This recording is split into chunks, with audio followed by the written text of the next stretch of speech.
please remain standing while our Deputy Mayor leads us in prayer?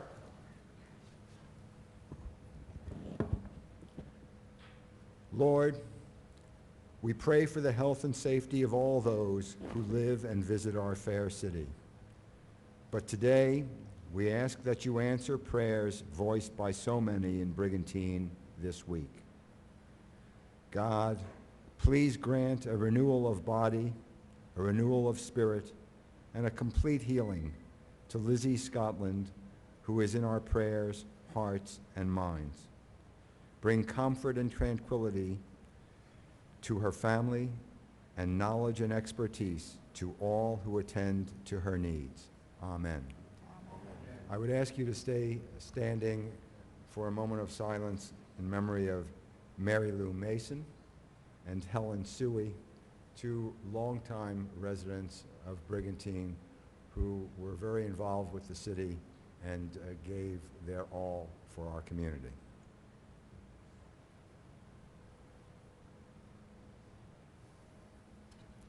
Thank you.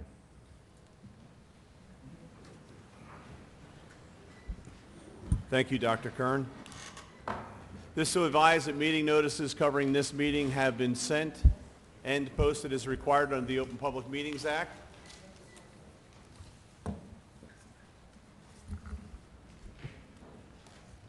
First order of business is the approval of the council meeting minutes of January 15th, February 19th, and the executive session minutes of May 7th, 2014. We have a motion and second, please. So moved. Second. Are there any additions or deletions to the minutes? Seeing none, could we have roll call, please? Simpson? Yes. McClay? Yes. McCarty? Yes. DeLucre? Yes. Palilla? Yes. Kern? Yes. Mayor Gunther? Yes. Motion carried. Next is the approval of the requisition list, operating expenses, and payroll. We have a motion and second, please. So moved. Second. Any discussion? Okay, seeing none, can we have roll call, please? Simpson? Yes. McClay? Yes. McCarty? Yes. DeLucre? Yes. Palilla? Yes. Kern? Yes. Mayor Gunther? Yes. Motion carried.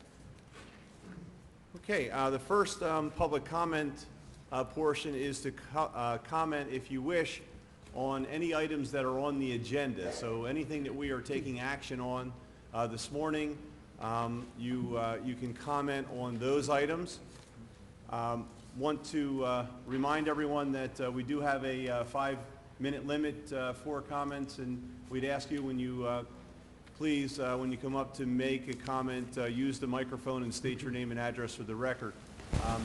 I want to, on behalf of City Council, welcome everyone here this morning, and I know that we have both full-time residents here and some of our seasonal residents, and I want to thank you for taking the time to come out and attend a council meeting, and we're very interested in your comments as we move forward through our agenda. There will be another public comment portion of the agenda at the end of the action item. So at this time, this public comment is for items that are on the agenda. So if you want to speak on any of those items, please step forward, state your name and address for the record.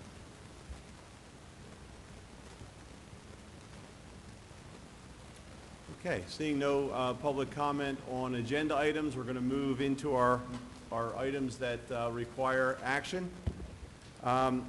First is the approval authorizing the appointment of special police officers, Class 1 officers for the summer. Can I have a motion and second, please? So moved. Second. Any discussion? Okay, and I'll take the liberty of naming our new Class 1 officers who are included in the resolution. Sean Taggart, Joseph Patillo, Ryan Valentino, Alexander Corcoran, Frank O'Brien, Michael Martin, Charles Torno, Robert Durham, and Ken Panis. Okay, seeing no discussion, could we have roll call, please? Simpson? Yes. McClay? Yes. McCarty? Yes. DeLucre? Yes. Palilla? Yes. Kern? Yes. Mayor Gunther? Yes. Motion carried. Okay, Resolution 2014-93 is approval to submit a grant application with New Jersey DEP for Municipal Public Access Planning and Municipal Coastal Vulnerability Assessment Grant Program.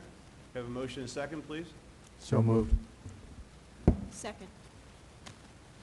Okay, my understanding, Jennifer, this grant is to catalog and for us the beach access and bayfront access within the city of Brigantine. It's more of a planning grant. Yes, it's a planning grant. It's to identify public access to the beach and bays and for both new and also to improve areas. Great. And there's also something interesting that Stockton, who does this type of work, it would allow us to get an app that people could download that would actually show all the different access throughout the city if we're awarded. Great. I know it's not related to this, but we were informed yesterday or the day before that we did also receive a significant planning grant. It's a post-Sandy planning grant in the amount of, I believe, $324,000, which will allow us to make significant efforts toward planning going forward for a whole host of areas, not only strengthening our mitigation as well as cataloging and being able to look at how we are going to move forward with economic development, a whole host of issues that will be involved in planning. And Jim Rotella, who was our grants person, did a great job in securing that grant, which I believe is a competitive grant throughout the state of New Jersey. So It's competitive, and it's a first come, first serve, and we were one of the first communities in, not the first, but one of the first tier communities. So it will take, it'll involve a lot of different agencies, and actually I would imagine the community and city council as well, sitting on some of those committees to move this forward. So that's some good news for some revenue coming in for planning purposes. Hopefully it'll be successful. Also, I'd like to add to that, so the public knows that the grant for the planning process of $324,000 we received will be used to plan for 8 projects that the Strategic Recovery Planning Committee has selected in our Phase 2 of rebuilding. I believe there were 8 projects. So I think those are the projects we're going to be focusing on. That's why, yes, that's the plan, and hopefully this money will allow us to do that, some of the preliminary engineering. Yes. Okay, could we have roll call on Resolution 2014-93? Simpson. Yes. McLeod. Yes. McCarty. Yes. DeLucre. Yes. Balilla. Yes. Kern. Yes. Mayor Gunther. Yes. Motion carried. Okay, Resolution 2014-94 is award of contract for fire alarm, sprinkler alarm, and burglar alarm systems. And this award goes to Atlantic Coast Alarm based on their bid of $6,000. Can I have a motion and a second, please? So moved. Second. Any discussion? Okay, seeing none, can we have a roll call, please? Simpson. Yes. McLeod. Yes. McCarty. Yes. DeLucre. Yes. Balilla. Yes. Kern. Yes. Mayor Gunther. Yes. Motion carried. Okay, next is award of contract for electrical services, Resolution 2014-95. And this is awarded to Ray Angelini, Inc., based on their low bid for hourly wages. Can I have a motion and a second, please? So moved. Second. Any discussion? See none, can we have roll call? Simpson. Yes. McLeod. Yes. McCarty. Yes. DeLucre. Yes. Balilla. Yes. Kern. Yes. Mayor Gunther. Yes. Motion carried. Okay, next we have Resolution 2014-96 is award of contract for mechanical maintenance and repair service the sewer pumping stations. And this would go to KRS Services, Inc., based on their low hourly rate. Can I have a motion and a second, please? So moved. Second. Any discussion? One question about the pumping stations. Is it Jenkins, Evans, And was there a third one? This is for the, excuse me, sewer pumping stations. This is for, not the stormwater. This is for Roosevelt and Bay Shore, Jenkins Parkway, Hagan, and 2 substations down the south end. Thank you. And John, this is the first time we've used this company? Now, they won the bid last time. Was it last? Because I Yes. know Schulte's was with us for a lot. Schulte's was doing the water tower at the water end of it. Oh, so they're still on the, That's going out to bid again. okay. Very good. Can we have roll call, please? Simpson. Yes. McLean. Yes. McCarty. Yes.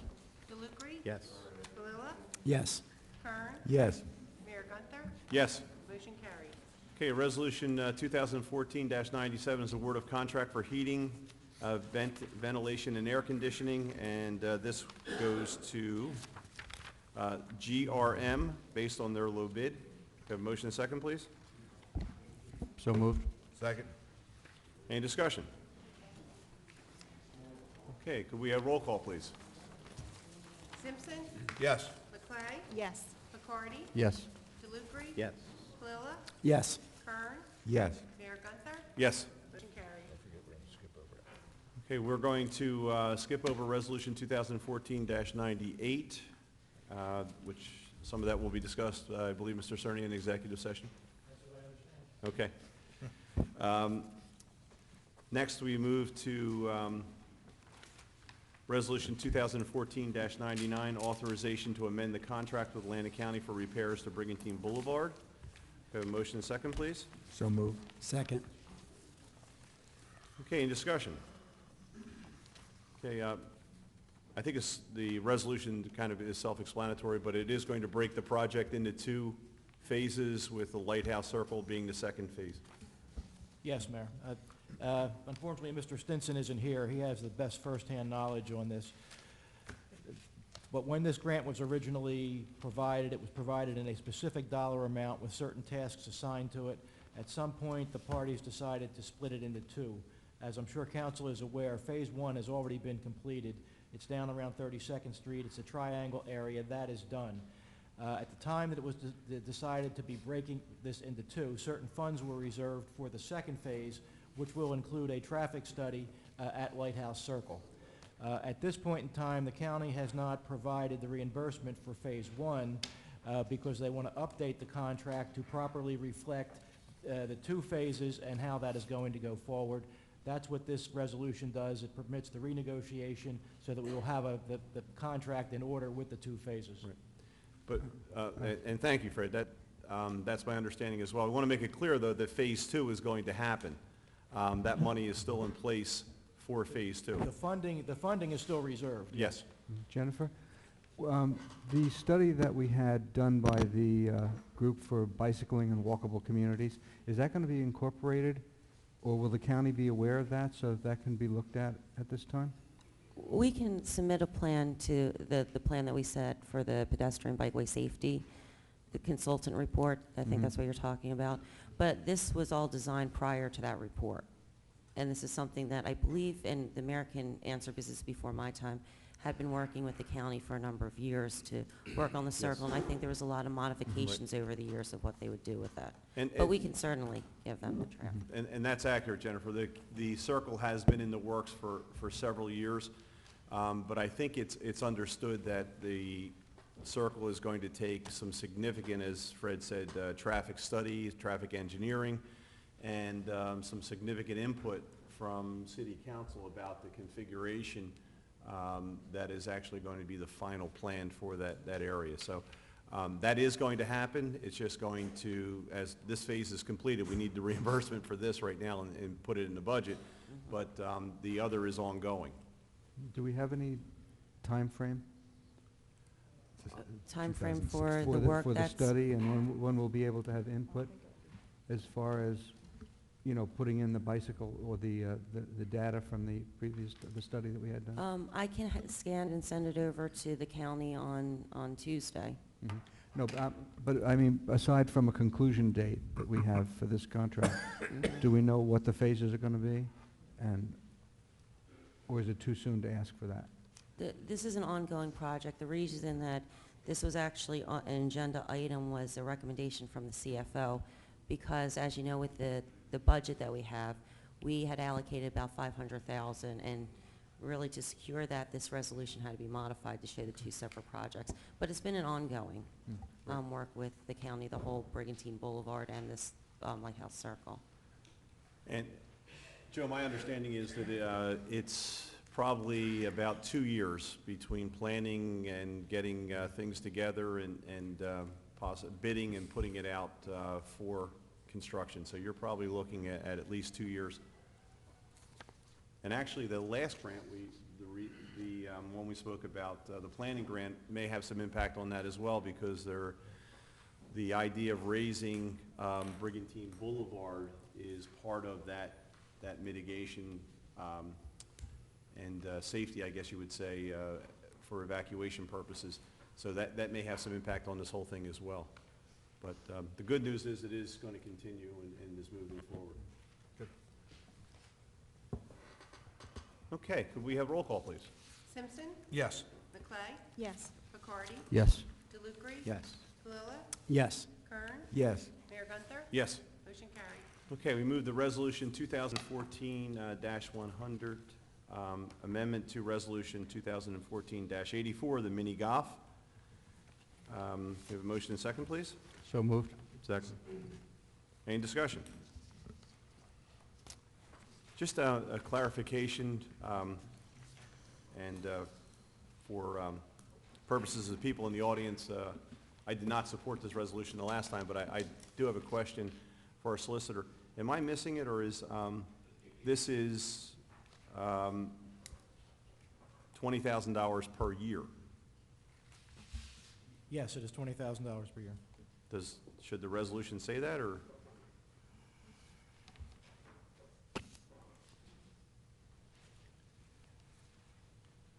We can put it in. I mean, what will happen here, this now authorizes the actual lease. Right. Because when it was presented to council before, apparently an old resolution was used, and when it went to you, it just talked about the management services. Right. As council will recall, this year you put it out on a 5-year lease. So the purpose of this resolution is to be clear that this is for a lease and not for a management contract. The lease itself will reflect that it's 5 years and $20,000, per year. We have our arms around that. Okay. If you'd like to be doubly certain, in that final recital clause, we can add some language that says that the $20,000 is per year for the 5 years. I have no trouble doing that, Mayor. Okay. Thank you, Fred. Okay? Okay, any further discussion?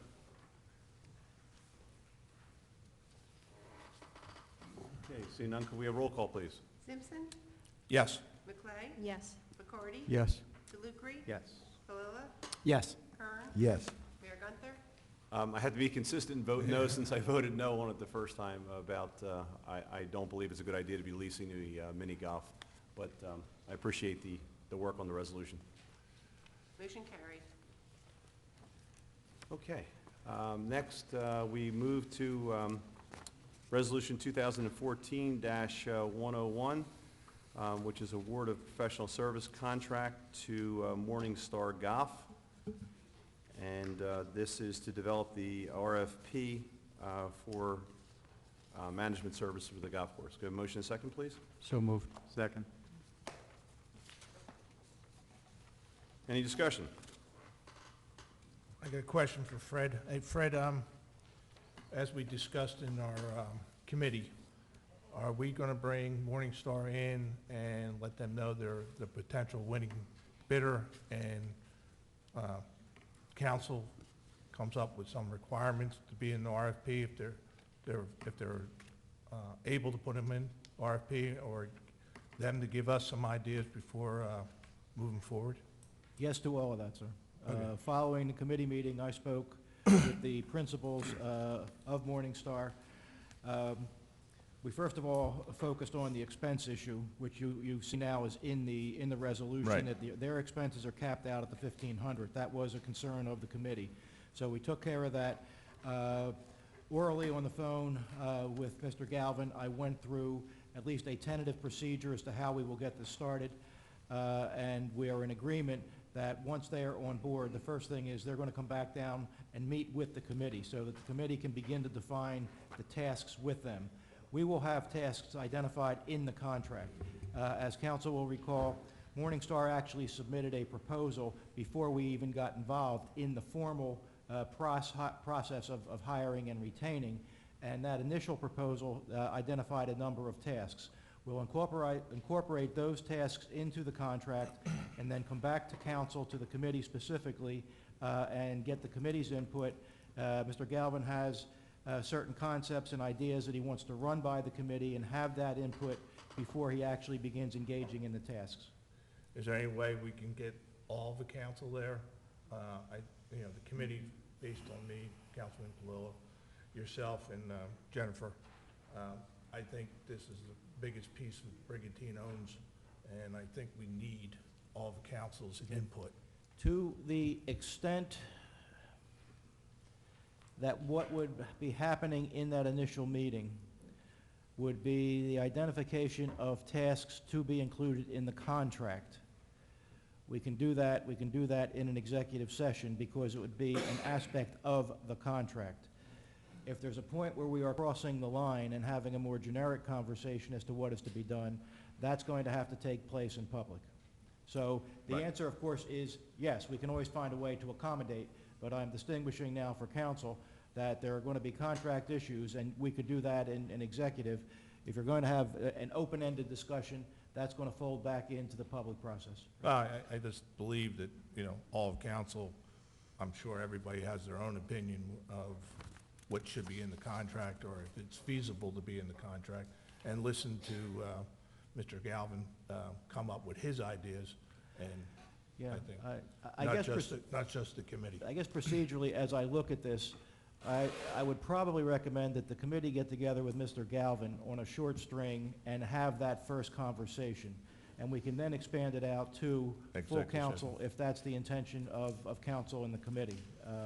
But I think you should probably touch base with him fairly soon. I did tell him to be ready. I spoke with him twice, once after the committee meeting, and Right. I think it was actually yesterday I spoke to him again, and he's aware that we're working on this today, and I told him to be ready to get down here next week or shortly thereafter for that first meeting. Okay.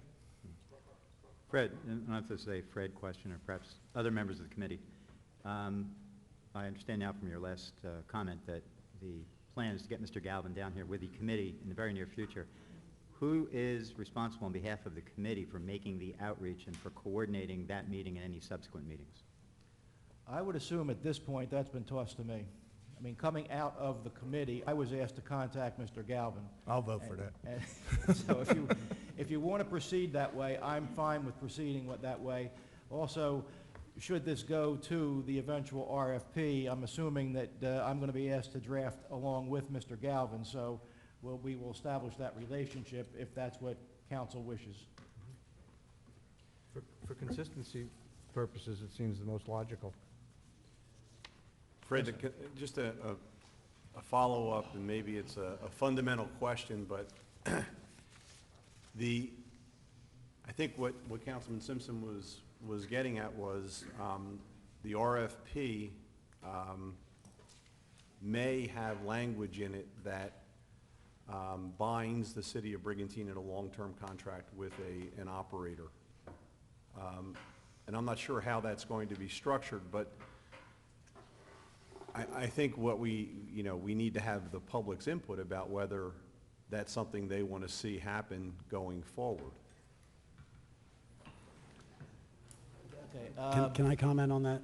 Well, let me try to answer it first, and then obviously the council members will do what you deem appropriate. From my perspective, what is in the RFP as it goes out is not necessarily binding on council. The binding aspect goes to what then comes back as proposals which then causes a negotiation, and it's at that point that we are getting tied down and binding. The going out part of the RFP does not concern me that much at that level. It is what takes place afterwards, because the RFP as it goes out is actually a solicitation to those who will reply of give us information and give us your proposal. So the going out doesn't bind us, it's when it comes back and then we engage in the negotiation. If that, maybe that's a long answer to a Right. short No, question, I Mayor, I'm understand what sorry, you're but saying. yeah. Phil, I believe that city council's been elected and we can make that decision. I certainly think that there can be public input before we make a decision to hire a third party. But I certainly think council has the ability to have this RFP process move forward, get any professionals that want to respond to the RFP to submit their proposals. And when that comes to council for a decision, then obviously we can have the public weigh in and give their input. Right. Well, actually, it'll be required at that point, you know, for us to, if we engage in any type of agreement with any potential operator, that will happen at a public meeting and there will be public comment at that time. But, you know, I think, once again, as much information as we can get out there as possible is the most important going forward. And further to that, if I could, and picking up on what Tony said and what Fred said, the process has been going on for a while. There has been quite a bit of public input, and there will continue to be public input every time we have a meeting. If people want to say whatever they want to say about the RFP contents or the process or the timetable, they certainly could do that, and we're all here to, you know, hear whatever it is that people say, take it into consideration, and, you know, factor it into our own dealings with whichever professionals we're dealing with. So I think there's no reason why the process on the committee side can't move forward and move forward quickly to get to the point, as Fred says, we're ready to send out an RFP, which is not a final document, it's not a binding document, but will contain, I would imagine, the parameters generally of what it is we're looking for people to propose to us on. And at the same time, you know, continue receiving public input. Okay, any further discussion? Fred, during the draft process of the RFP, I'm sure the professional service will update the city periodically during the draft of the RFP, and you will have some input? We have, in my preliminary conversations with Mr. Galvin, we have talked about that. And actually, we talked about that in terms of the expense number, because we were engaging as to what is the municipality going to be paying him to travel down here and be here. I mean, just as an aside, this number is mostly going to be mileage. We had other proposals that came in where people were looking for airfare and lodging and things like that. This has been cut down to that. And Mr. Galvin understands that there's going to be multiple trips of where he's going to be down here engaged with committee, and if council wishes, in the broader sense, with council. This is not, in my estimation, something that begins with an initial meeting and then 3 months later you get a product. There will be interim interaction as it goes forward. Okay, any further discussion? You see none, can we have roll call, please? Simpson. Yes. McClay. I was presented with two proposals for this RFP. They were both very professional, and they were both qualified and very impressive. The scope of work was detailed. Morning Star, which we're voting on right now, will be giving us a more personalized service, it appears. They only take up to 2 clients per year, and plus they're closer. They're not out in Texas. So I vote yes. Bacardi. Yes. DeLucre. Yes. Palilla. Yes. Kern. Yes. Mayor Gunther.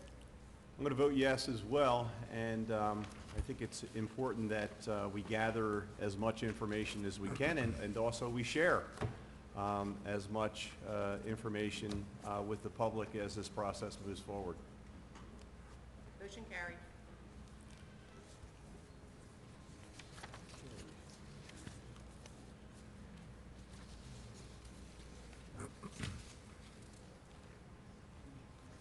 Okay, next we move to our consent agenda. Resolution 2014-102, real estate tax refund. Resolution 2014-103, a farmer's market application refund request. Chamber of Commerce bonfire request, a volleyball tournament request, a Stephanie Burke beach run request, Elks raffle licenses 703 and 704, and the Amateur Radio Club field day request. We have a motion and a second, please. So moved. Second. We have roll call. Simpson. Yes. Leclerc. Yes. McCarty. Yes. DeLucre. Yes. Pallola. Yes. Kern. Yes. Mayor Gunther. Yes. Motion carried. Okay, next we move to manager council discussion, and one item that is on for discussion is allowing 4x4 vehicles on the beach during the morning hours. And this would be the entire beachfront during the morning hours. We've had a request. Jennifer? Yes, it's to extend it until June 15th. We allowed this 2 years ago and without any incident. So I'd recommend we do it again this year. Until June 15th. Right. Okay. And that is to be on until 10 o'clock? It's till, 10. yeah, to 9 a.m. 10. They would be off the beach by 9:30. They would be off at 9. They'd be, I think, by the time they get off, it'd be about 9:30. Weekdays, it'll be till 10, on the weekends, till 9. Till 9.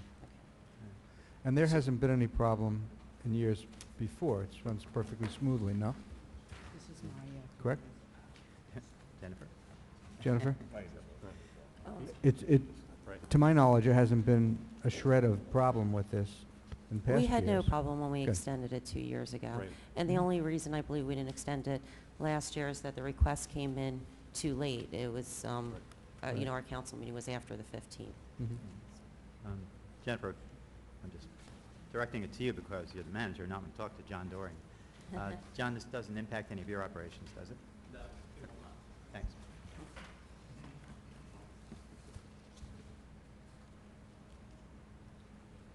Am I, let's see. The proposal would be to fish from 8 p.m. to 10 a.m. Mhm. Okay. Weekdays. on weekdays and 8 p.m. to 9 a.m. on weekends. All right, Mhm. got it. Okay, everybody seems to be in favor of that? And obviously, police will monitor if there's a, for whatever reason, we get a heat wave and a lot of people down there that, and fishermen are always very cooperative, so it should not be a problem. Is that something we need to approve now? Well, yeah, we should Yes. approve it now so they Okay, can so we need a continue. motion and a second, So moved. and that would be Second. allowing for fishing on the beach from 8 p.m. to 10 a.m. on weekdays and 8 p.m. to 9 a.m. on weekends, starting May 27th, not Memorial Day, and ending on Friday, June 15th. It's not just the fishing, it's the 4x4s. Right. 4x4s on the beach. Yes.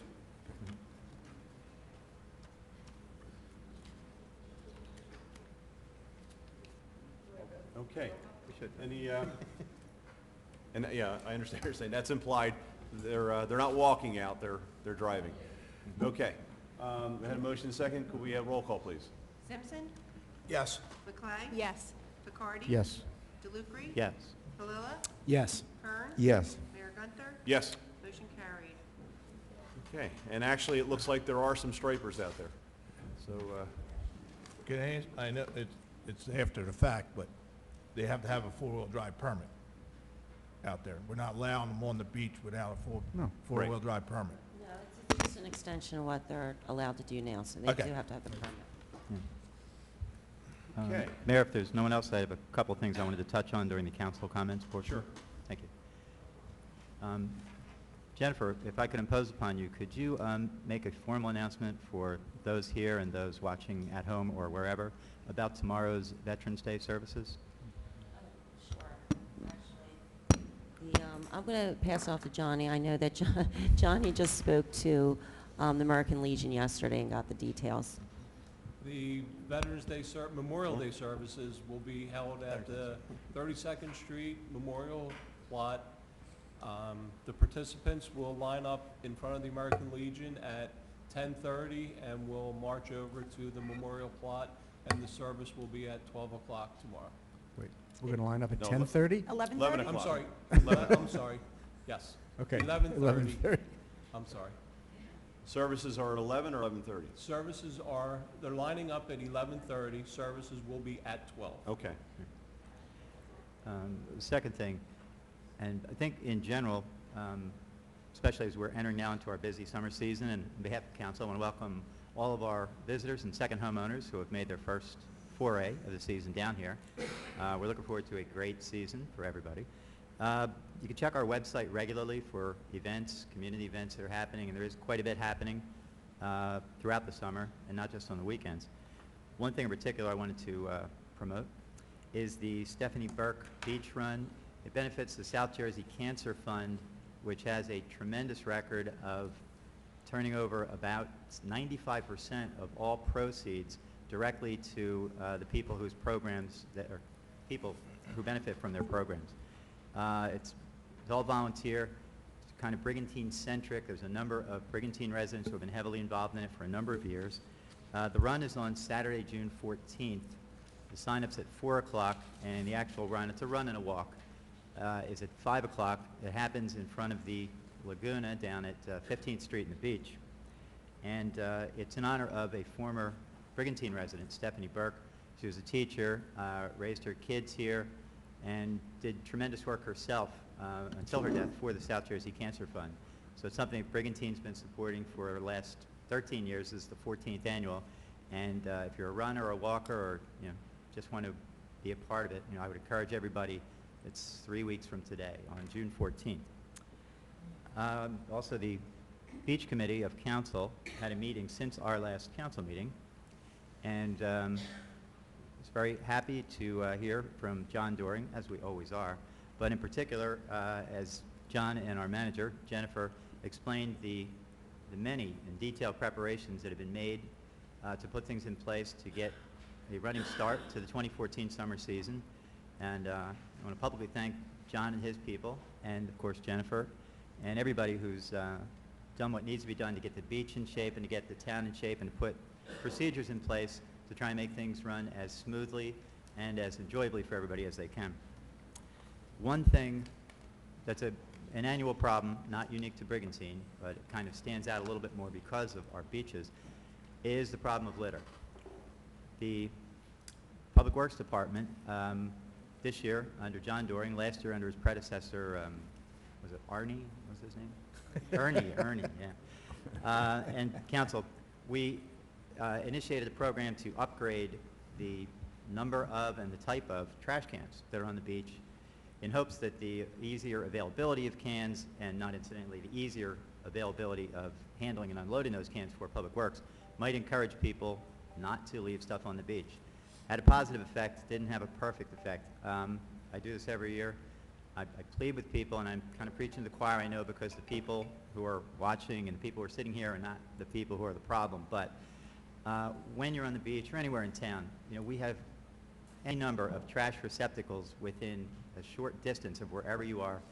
Please, in a nice way without getting into confrontations, if you see somebody who's leaving trash or debris on the beach or anywhere else, if you could gently bring it to their attention, or if you have to, I see Ann Phillips laughing as I say that, or if you have to, pick it up and bring it to the trash can yourself, because it's not your doing and it's not your fault, but the benefit accrues to everybody.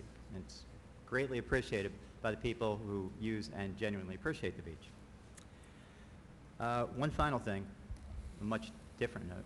From time to time here at council, people will talk about, well, we always talk about expenditures, but we sometimes talk about attorney's fees. And one of the common themes is that attorney's fees are sometimes accrued because you have a matter that you have to respond to. It's not that the city goes out and sues people, but you get sued. I became aware of a matter that was recently brought and then recently dismissed, and which cost the city, I'm not going to put Fred in the spot, but probably between $10,000 and $15,000 to defend. And we had to defend it, and the suit was dismissed voluntarily by the people who brought it before they even got into court. Now, I don't know the details, so I'm not going to go into them at this meeting. I'll look into it, and at a future meeting I'll address it. But it was a suit brought by the group which had filed a petition last year to change our form of government. That petition was rejected. A lot of noise was made at that time by the people who brought the petition that they were going to sue and they're going to get overturned. Well, nothing happened. Months and months and months passed. Everyone assumed it was a dead issue. Then suddenly, out of nowhere, in March, a lawsuit is filed. And it was a lawsuit of such detail and volume that it necessitated our city attorney in his office putting a tremendous amount of resources into it on a very short timetable because of the nature of the suit and the nature of the relief it was seeking. The first day the suit made it to court for the initial conference with the judge, after a little bit of discussion, it was voluntarily dismissed. Very puzzling generally and very disappointing that the people who filed the petition, which was rejected, didn't in any kind of timely manner exercise whatever legal rights they had to vindicate the petition if they thought that's what should have been done, but instead just popped up out of nowhere months and months later with a filing that did nothing but cost us money, and it was for no reason that I know of, and I've heard no explanation of it and no public discussion, but was dismissed voluntarily. Explain that. That means, for Councilman McCarty's asked me to explain that a little bit. In the law, if you bring a lawsuit, you can always dismiss your suit. You can stop going forward with it, and in most cases, that's the end of it. But generally speaking, you don't bring a lawsuit that you think has merit and then dismiss it. You might dismiss it as things move on and if it's not going the way you want it to go, but to bring a suit and then before you are even in the court for the first time, when you're just talking, the attorneys are talking, and you're having a casual conversation with the judge in the judge's chambers, and then to decide that you're going to withdraw that, very, very peculiar. And the damage to us as taxpayers in the city is that we don't get the option of not responding. When you get sued, you have to respond, or else you could be putting legal rights at issue. So, you know, Fred's office did a wonderful job, and I'm familiar with the work they did, and I've seen the work product they did, and the amount they charge is very reasonable, and I know he kept the bill down, but nonetheless, we're looking at $10,000 to $15,000 that came out of everyone's pockets for I don't know what. I will look into it, and I will report back further at a future meeting. Okay, any other council comments? Couple of comments. Last week, we had a very successful 4x4 on the beach event. There were literally hundreds of 4x4 vehicles, so many that for us in the first vehicle, which was all of City Council, when we got all the way around the loop, there were still vehicles starting out. So I'd like to say thank you to all the people that participated, all the city workers who gave of their time to register these vehicles, and to Public Works for doing the job that they did. On this trip, I noticed, on the beach, I noticed that there are now lovely trash cans supported by wonderful posts that give the street address. And I can't tell you how nice I think this is, because frequently people walk on the beach and don't know where to get off the beach, don't know where they got on, and get lost getting off. Last but not least, two events that I'd like to mention. Number one, the Elks is having their clam bake tomorrow afternoon. I hope that the community will come out and support it. And the other event is that the Brigantine Beach Cultural Arts Committee has begun a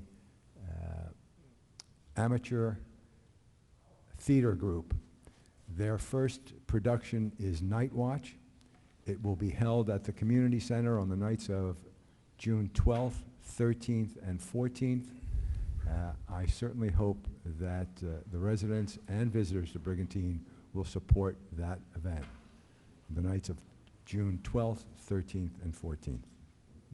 And just in the event that we break all sorts of traditions and precedent and get out here before noon, if your car's dirty, head over to St. Thomas. The youth group is having a car wash, and they'd appreciate your support.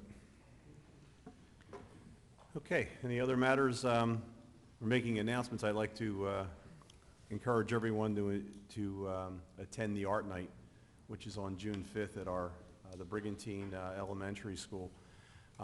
If anyone has ever seen the art night production, it is a whole school activity. It is interdisciplinary and also project-based, and it's a theme always that this year it's America the Beautiful, and so there will be all different types of art that's created by our students and displayed throughout the entire building. It is a best practice for the entire state of New Jersey. It's been recognized from all the elementary schools throughout New Jersey as a best practice. Those of you who have seen it know it's quite a production, so if you get a chance to see it this year, it's from 6:30 to 9, and I want to congratulate Terry Gregg, who is the art teacher at the Brigantine schools, for the job that she does. Every year it is something that the entire community comes out to see, and you know, the greatest measure in education is seeing what a student produces, and you can actually see the work that they've done all year. Parents are involved, very proud. It's everything from art to dance to singing, and it's an incredible production. So if you can make it on June 6th, I think it would be something great for the community to come out to. I would like to also share something with the public, that Brigantine will have its first farmers market starting June 28th, thanks to the Brigantine Green Team and the Farmers Market Committee, which was established about 1 year ago. And the farmers market will take place every Saturday from June 28th to August 16th, right out here at the intersection of 15th and Revere. The streets will be blocked off. There's parking all around the area, public parking. We also have a member of the Farmers Market Committee meeting here tonight who has brought some lawn signs to promote the farmers market, and if anyone on City Council or the mayor would like a sign, they will be available at the end of today's meeting. Great. I would just like to say, you know, we have great weather out here, and it's I know there's a lot of people down, just with my business dealings yesterday. We're doing great, and I would just like to put a big thank you out there to all the veterans and all the people that fought for this country, the women and the men who fought for this country, and that's why we're sitting here today, because of all that. I thank you. Thank you, Councilman. Okay, at this point, I'm going to open the meeting up for public participation. Once again, please state your name and address for the record, and if you would try and keep your remarks to 5 minutes. We'll remind you when you're over. Yes, sir.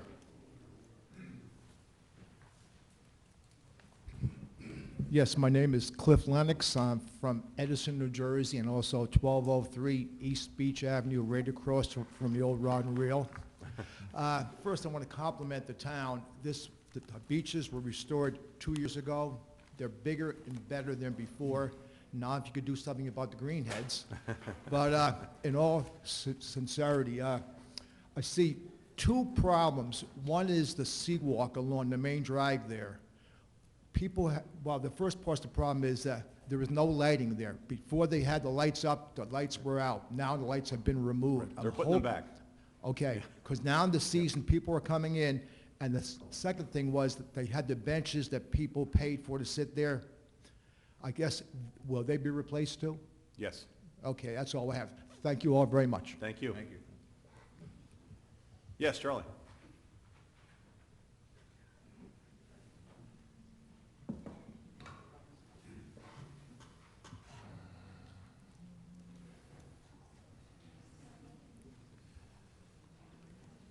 The name is Charlie D. Julius, 2604 West Brigantine Avenue. This is a concern I have. It's a safety concern for the residents and tourists who are coming in time. Who has the right of way going around the lighthouse circle? The $64,000 question. Well, Yeah, you know, I know what the answer is Right. on that, but I think we need an education program started on this thing, is either by getting public service announcements in the two newspapers stressing who has the right of way, Also, maybe the police department can put up one of the electronic signs showing who has the right of way. You know, I lived in many states, and I lived in New England where we were called circles, and people going around had the right of way. The only town I know that does not have the right of way here is in Brigantine. Big truck Yeah. rules. Yeah, yeah. But So, that's a great idea, Charlie. I'm sure the police department will put something out about the right-of-way around the circle and the traffic pattern, how that should work. But I appreciate you bringing that up. Thank you. And somehow it works, you know, Yeah. somehow it works. Depending on what street you're coming from, that will determine who has the right-of-way.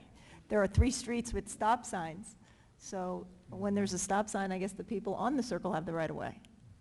This is how it has been. And then no. What's the You have to official? yield. You have to yield to your left. You have to yield. Or stop, it's a stop sign, obviously. So the 2 streets coming into the circle with no stop sign, Yield to your left. they yield to the people. Traffic Coming out from through your the left. stop sign. Got it. I think the biggest issue you see is that if you're going down Bay Shore and you're coming around the circle, you have to stay close to the circle, and sometimes people try and make that turn from the outside lane, which creates a problem. But as I said, you know, we do want to try and work on that traffic pattern, and there are a lot of different suggestions out there. So if you have any ideas, forward them to members of council or to our city engineer, because that planning is going to start happening, you know, for the reconfiguration of the circle, or maybe signage, it may be striping, that'll eventually make that happen. But I think it's important for people to know that the grant we received, or that we've received, includes some of the planning for the circle. This has been an ongoing project, as Councilman Picardi said, but certainly if we're going to put this out to the county, we need to know exactly what their plans are going to be for that circle area and the traffic pattern around the circle area. Yes, and just to add on, the grant that you're talking about was the grant where we got the consultant to draft the report for the bikeway pedestrian safety. And that consultant report can be used for leverage to find additional grant funds to do work around the circle. They had some very interesting ideas for the circle that plays into what the county wants to do. And Ed and I, the city engineer, we went over it, and we like some of the ideas that they have. And I know council has the reports to look at, but I will definitely send it, as the councilman said, to the county to ensure that they have a copy of our report too. I think the best thing that they have on there is narrowing down the traffic to 1 lane prior to going into the circle, because that seems to cause the most dangerous situation when you have 2 lanes coming in at one time, people crossing over in front of one another. I very agree. good. Yes, ma'am.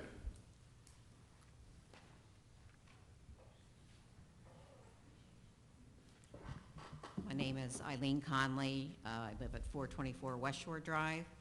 My question is, due to the storm, the streets up our way had damage along the curb line, not on the curb, but adjacent to the curb, between the asphalt. There was a concrete strip.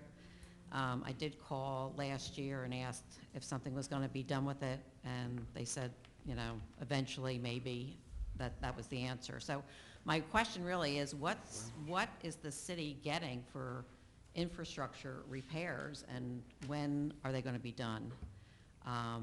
So that's one question. My second question is, I constantly come down and pick up trash along my street because I walk my dogs every day, so I take an extra bag and I pick up trash. There is always tons of trash in the streets. Can't we get people to clean the streets every once in a while? So they're my 2 questions. I'd just like some input. Where are you on West Shore? 424. It's down by the Elms, Okay. that area on 524. Because there have been some road improvements through that area. John, I don't think they got down as far as, I think when I talked to Ed Stinson about it, he was saying that once they put I think a pumping station in there at Right, the, that was the. then they area were with- going to do some asphalt paving and stuff like Yeah. that. I don't You know know, if our- I talked to you, one of my neighbors called and Okay. asked me about that, because Yeah. they had a brand-new home and it was puddling out front there. Yeah, our cars bottom out going in and out of our Right. driveway due to the damage. And, Right. you know, it's been there now 2 years, so. Right. I'd like to see it fixed. Right. Regarding the trash, does it seem that, is there a particular source, like people not covering trash barrels, or is there It's a hard to business in say. the I mean, I area? think there's a lot of construction trucks Ah. that go up and down, and, you know, that trash Right. comes out. A lot of soda bottles. It is near the Elks, and so. Well, I there's a think lot of construction there's just going a on lot in of stuff Lafayette that comes Boulevard, and off. they make that loop You there. know, I sometimes see a trash sweeper come through once a year. I guess we have a trash sweeper, but I never see it out. Now, somebody told me it was out yesterday on Yeah. the main drag, which, Well, there is a cycle that Yes, goes we through. have- You may not be here when it's going by, Right. but Right. We right, have a schedule that we do, yeah, and I'll make sure, a lot of times, cars are there. Doesn't go by the same time every week right, or every 2 weeks. Right. But we'll make sure we address your area again. okay. Also, if you ever see trash out front, if you call the Public Works Department, 266-7800, and report it, someone will come out and clean the trash. Okay. Okay? Are we keeping up on, regarding the construction sites on the fencing that has to go around the site to Nope. When contain? people are doing construction, yes, the inspectors go out from the construction department and check on the various properties. thank you. Anyone else? Yes, Mrs. Phillips.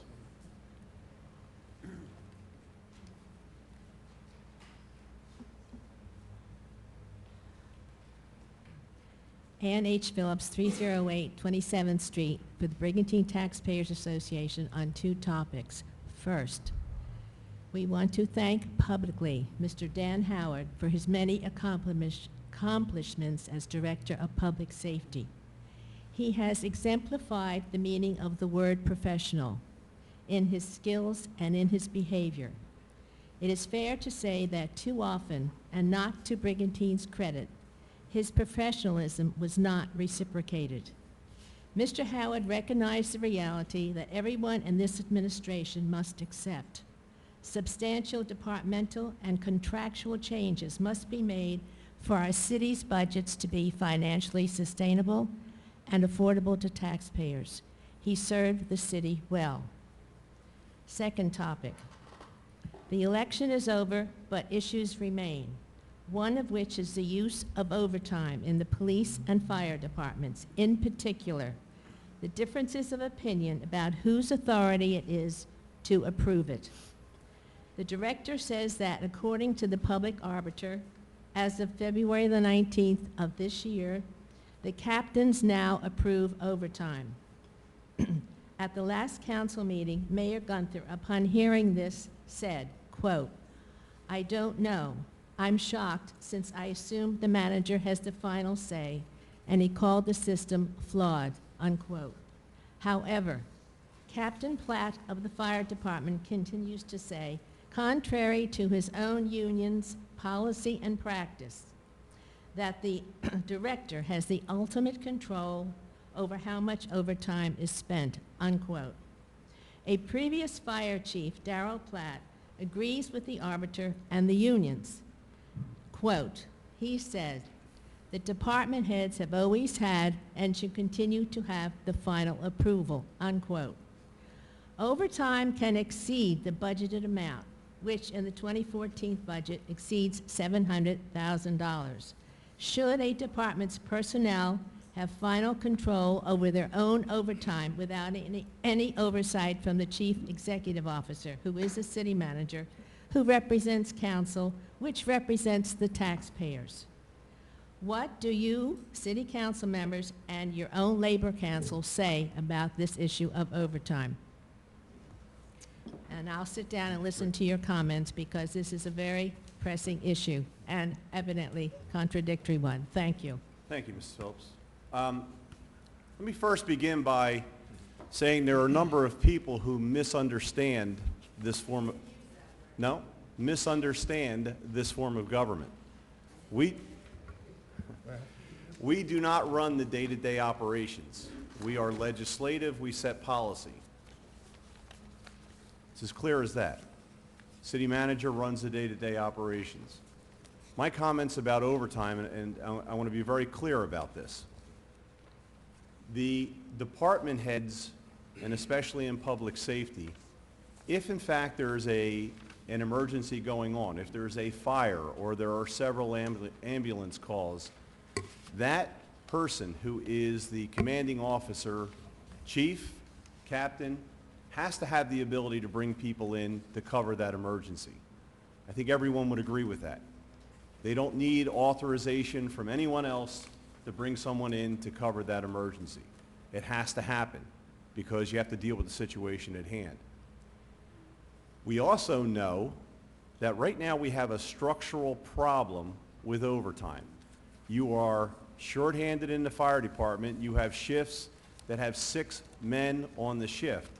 So if in fact one firefighter is out injured, is sick, is on vacation, you have a built-in overtime situation. This year in the budget, increase in the fire department overtime is about $300,000 in the budget. And last year's experience in overtime, without the figures in front of me, I believe we spent about $130,000 in the fire department. So let's talk the difference between what is budgeted and what is actual. And we have a structural problem right now. How do you solve the problem? You put people back in positions because you have that in the budget as well. We need to hire firefighters, EMTs right now, or you're going to pay more overtime. It's as simple as that. When we get to the issue, so am I clear about that? The overtime has to be approved. It has to be approved by the person who is in charge at that time, and the chief is ultimately the person who does that. There's a difference between overtime that's generated because of an emergent situation and overtime that might be generated for other reasons. Maybe someone's going to training or a group of people are going to training. Perhaps there's some kind of special detail. Those things are different than what happens during an emergency situation. My comments, and I believe the chief is the person who approves that as well, but my comments about someone else needs to look at overtime because you need to look at trends. Why are we spending X amount of dollars on overtime? And that ought to be done on a weekly basis, and I believe that's the job of the CFO and the manager to do that, and that should be done. And I'm going to go one step further. On our agenda, we have something, we approve the bills, the requisition list, the bills, and payroll. Well, what we approve for payroll is a number, and I think today it was $477,000 that we're approving for payroll. That's all we see, is that number. What I think we should see in the future, we should see a statement of assurance. And that statement of assurance should be signed off on by the city, the CFO, and the city manager. And that statement of assurance should say that all backup documentation has been reviewed and these bills and claims, including payroll and overtime, are presented to council for approval. So that is my position on overtime. Someone has to look at it in a secondary way to see what the trends are. And that has to take place. I don't approve overtime, neither does any member of council. When it gets to us, it is after the fact. But what needs to happen is someone needs to look at what is causing overtime and what can be done from a management perspective to control it. And right now, we have a structural problem with the number of people who are serving in those departments. We need to get, and especially before summer, we need to get EMTs, firefighters in place before the summer season so we don't accrue more overtime than we're actually accruing now. Makes no sense to pay overtime when we could be, have better coverage and have a safer situation for both the residents and for the firefighters, EMTs, to have the staffing that we need in those departments. Okay, Mayor, I'd like can to I comment weigh on in? something, if I may. I heard Ms. Phillips' comments and questions, But the critical question here that needs to be resolved is who has the okay to approve overtime? I think that's what she was trying to find out. I just would like to make a comment. We do review the overtime. You know, when we have the chiefs in the both departments, they submit each payroll to me, what the overtime is. And when we were looking at the budget, when we have the $300,000 in there for the overtime, that was all done because we are doing trend analysis. That's a projection for this year. We're not done this year. That's what the CFO came up with by looking at what is going on with the overtime. And yeah, some of it has to do with the shortage of the staff, but another significant issue is contractual. But as you know, we have an open contract right now that we're negotiating, and that's how to replace the people, that we can have higher level firefighters in, like, let's say, a captain title and so forth, replace a lower level one, which is influencing the amount of overtime. And also something that maybe looks bad in a 300,000 number, but in long term is actually good for the city, is that some of the members are cashing in their comp time. So when somebody works overtime, they can get that in comp time at 1.5 amount of hours, and a lot of people accrue that to the end of their career, like we saw when we paid the large accruals out to some of our retirees. This year, we're seeing a big spike in people actually cashing it out and taking the current year value of the cash for that overtime, rather than keeping an accrual. So that affects some of the overtime numbers as But well we're- that you're We're saying. down 7 firefighters right now. Right. So obviously, if you're down that number of firefighters, you're going to have more overtime. And there are minimum staffing levels that have to be maintained. Yeah, no, that's absolutely true, but that's not the only thing that's affecting the overtime by far. That's one of the issues, and we are in the process of hiring, you know, including, you know, going through the hiring process for the chiefs, for the part-time firefighters and EMTs, and looking at some full-time possibly as well. We're trying to work some issues out with the union as far as starting salaries go. But other than that, you know, there are multiple things that affect the overtime. But what I want to make clear is we do monitor it. We monitor it every pay that comes in. So we're, you know, the biweekly, so that's how often I get the overtime numbers. We get through it. Mayor, can I weigh in on the discussion? First, I want to thank everyone for coming out on this Saturday meeting. This is an initiative that we started a couple years ago to give the ability to residents that are not able to make our normal 5:30 p.m. meetings on Wednesdays. And I see a lot of faces that we don't normally see here, and I want to thank you for coming and participating. But I want to weigh in on a few of the comments that the mayor made regarding structural problems that we have, and I agree with that. We do have structural problems. Since the election, the special election this past Tuesday regarding eliminating the public safety director's position from the code, obviously that has been voted in favor of eliminating that position, and we are eliminating it in due course through the timeline that is required. The city manager has made it perfectly clear that she is in the process of interviewing individuals that have applied for the chief's position, and my understanding is that chiefs will be appointed as expeditiously as possible. So that would eliminate one problem with regard to who's approving overtime, because it is the chief that will be approving those overtimes, and then of course it goes to the city manager for her review. But regarding the structural problems, I agree. The fire department currently is down approximately 6 or 7 firefighters. There is a difference of opinion with varying council members as to how we address that shortage. I, for one, am in favor of hiring part-time firefighters without benefits and being paid at an hourly rate. That will eliminate some of the structural problems that we have. We currently have a list. There was a list of about 20. Ultimately, we will have a smaller list, but I think that should be implemented. There is resistance from the fire department to incorporate that, and you know that is part of the problem. There are many townships in the state of New Jersey that have hybrid-type fire departments. Case in point, Voorhees, New Jersey has a department that has full-time paid professional firefighters for a 12-hour shift. Then they have volunteers. They have volunteers on the weekends.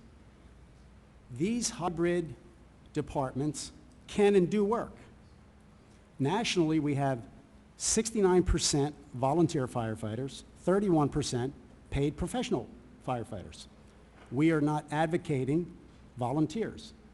However, we are advocating part-time firefighters that can work side by side with our paid professional firefighters who are certified with minimum 3 to 5 years experience. So I think that is something that we hope we have the support of the residents of this island. And I know that there are people that are for and against it. So that's one issue.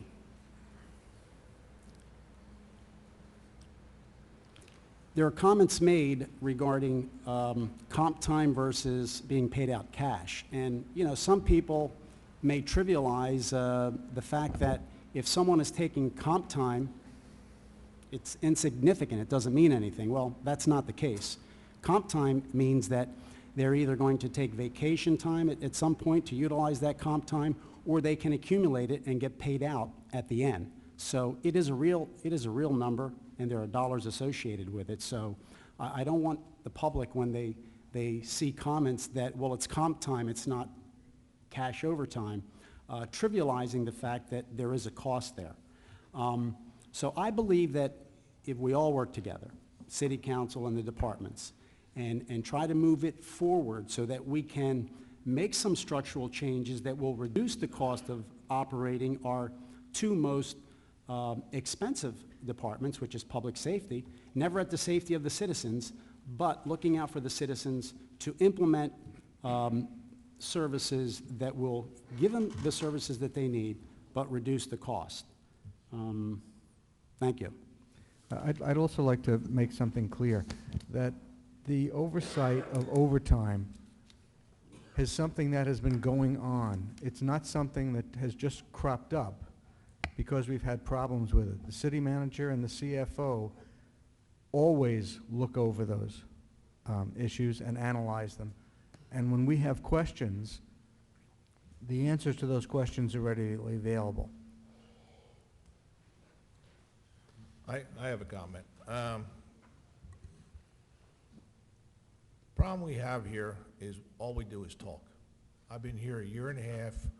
I knew a year and a half ago that 7 firefighters or 6 firefighters or EMTs were going to retire. There was no plan put in place to either replace them, negotiate whatever we're going to do with either part-time firefighters, whatever. All we do is talk, and we don't do nothing about things.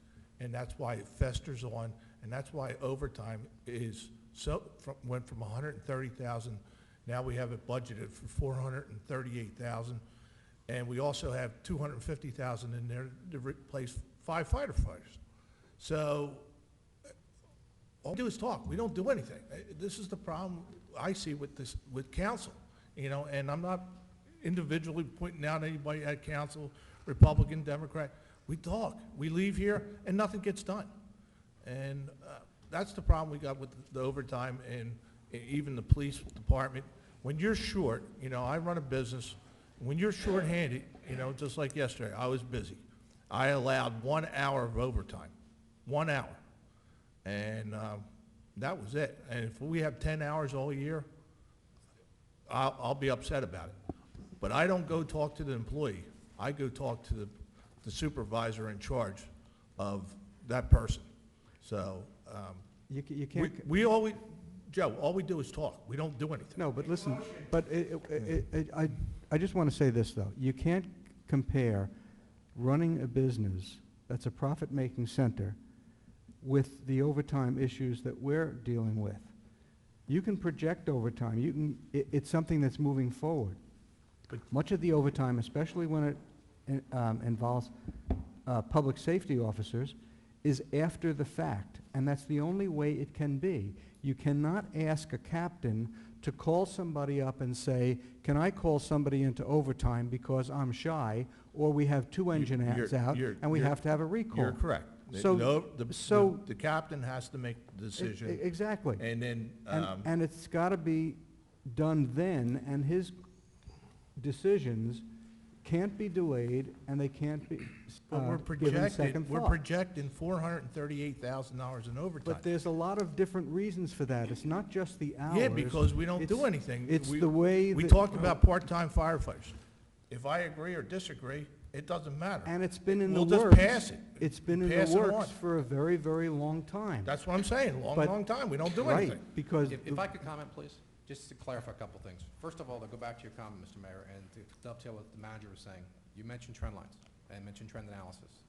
And like the manager said, that has been going on. I can tell you specifically what the percentage increase in sick time is from year to year. I can tell you what the percentage of increase is over a 5-year trend. I can tell you what the usage for the contractual issues. I can tell you how much overtime is expended from people taking off on holidays. I can tell you how much is contractual as far as officers coming to replace firefighters. Without a doubt, the bulk of the overtime is absolutely resulting from a reduction in staff. That is undeniable. Like you had said, there's actually 2 shifts that are out. There are minimum of 6 people. One is due to a long-term illness from a firefighter. You can't predict that. Obviously, that has an impact.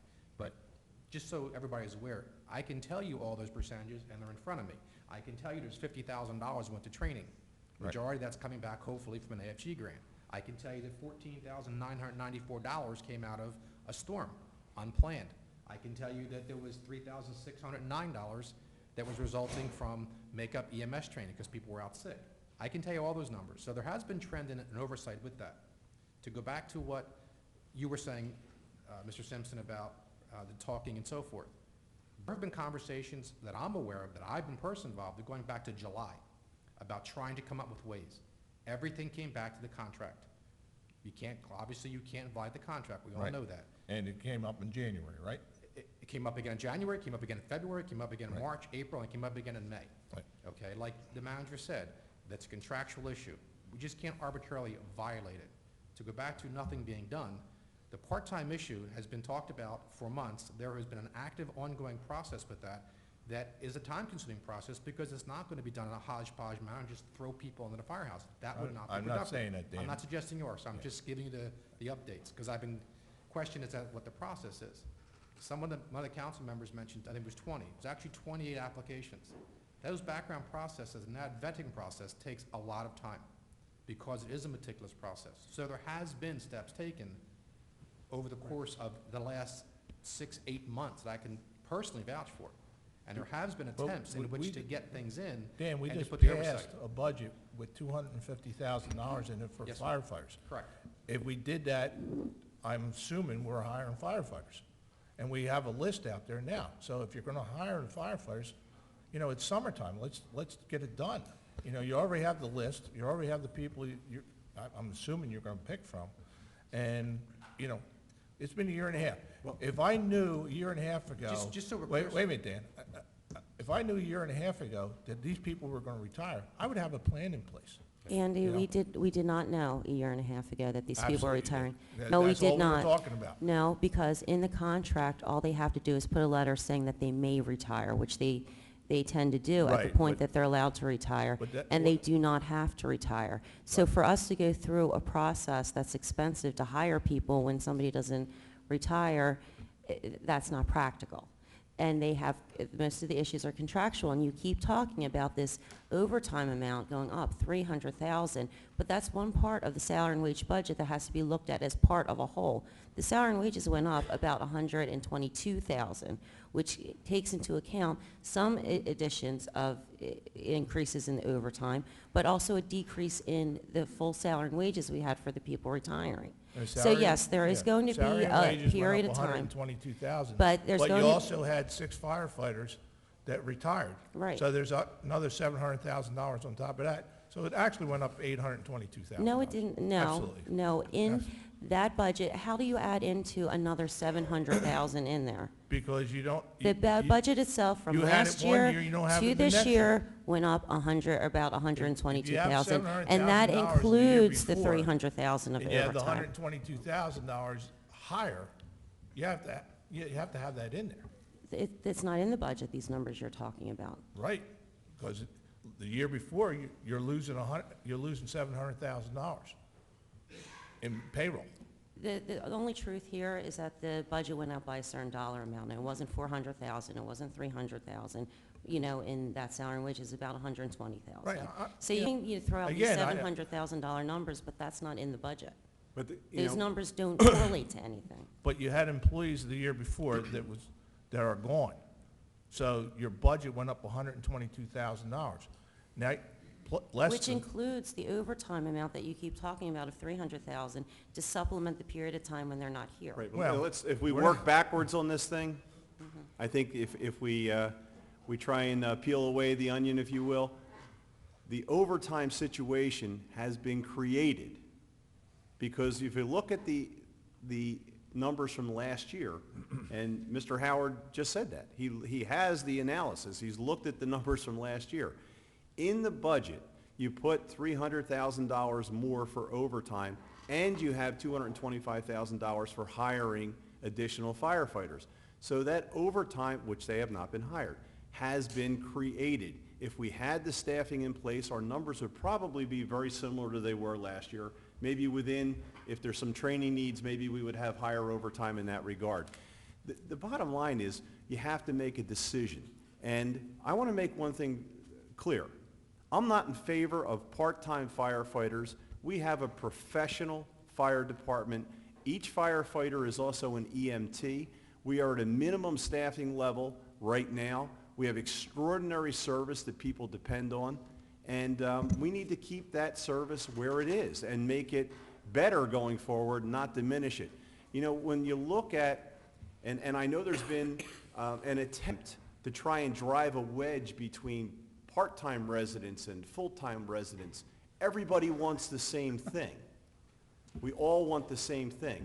We want our property values to hopefully increase over time, and we need a community that is safe, it's affordable, and it's clean. We're competing as a shore environment. We're competing for second homeowners who are buying in Margate, Ventnor, Longport. So what are we going to do? We're going to keep sending out negative messages about Brigantine. We're going to keep saying that the golf course is in trouble, that we have a financial crisis. We don't. It's as simple as that. And if you look at what happened this year's budget, if we had planned properly with staffing, that $300,000 wouldn't be in the budget and it wouldn't be in your tax bill, because the budget becomes the amount of money that you are taxed on. Not the amount we spend. The amount that we budget is what your tax bill is based on. So if we found a way to get that $300,000 out, and we found a way to get the additional money in the police department's overtime budget, which is not needed, out, we could have reduced the amount that you were taxed this year. It's as simple as that. Mr. Mayor, if I could, just to go back to what Mr. Simpson said, just to finish up that thought. You mentioned the hiring of part-time to full-time people. I'm not sure if you realize, but what was the current hiring list for full-time officers or full-time firefighters went back to Chief Regol in 2010. They put a process in place. There was a list. I think there was 10 people on it.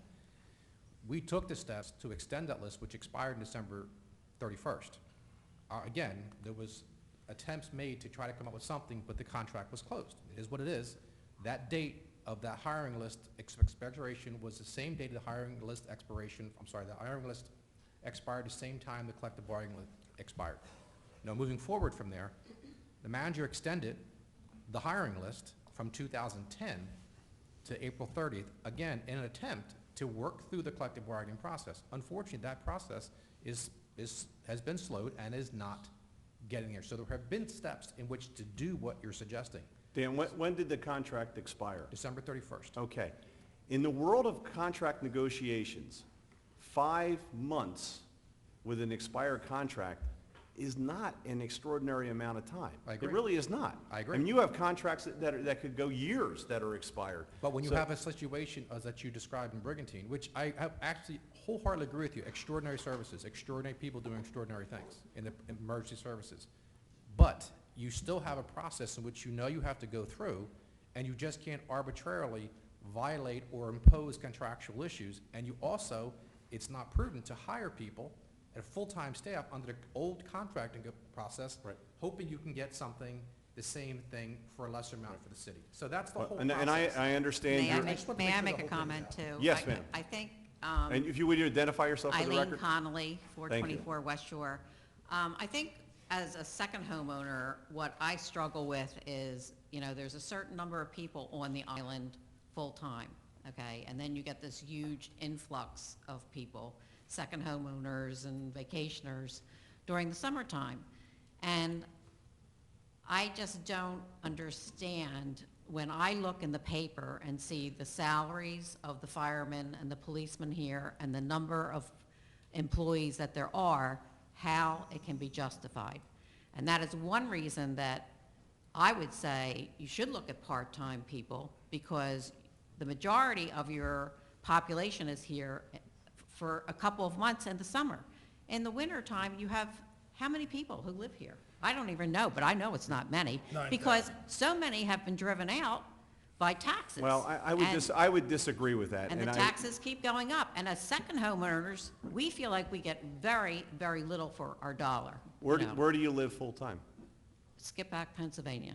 And your taxes there are similar to here? Lower. You're on the bay, correct? They're low, yeah. Right. My taxes are much lower up at home. Well, your value of your home is probably more here than it is in Skipjack? No, it's the same. Yeah.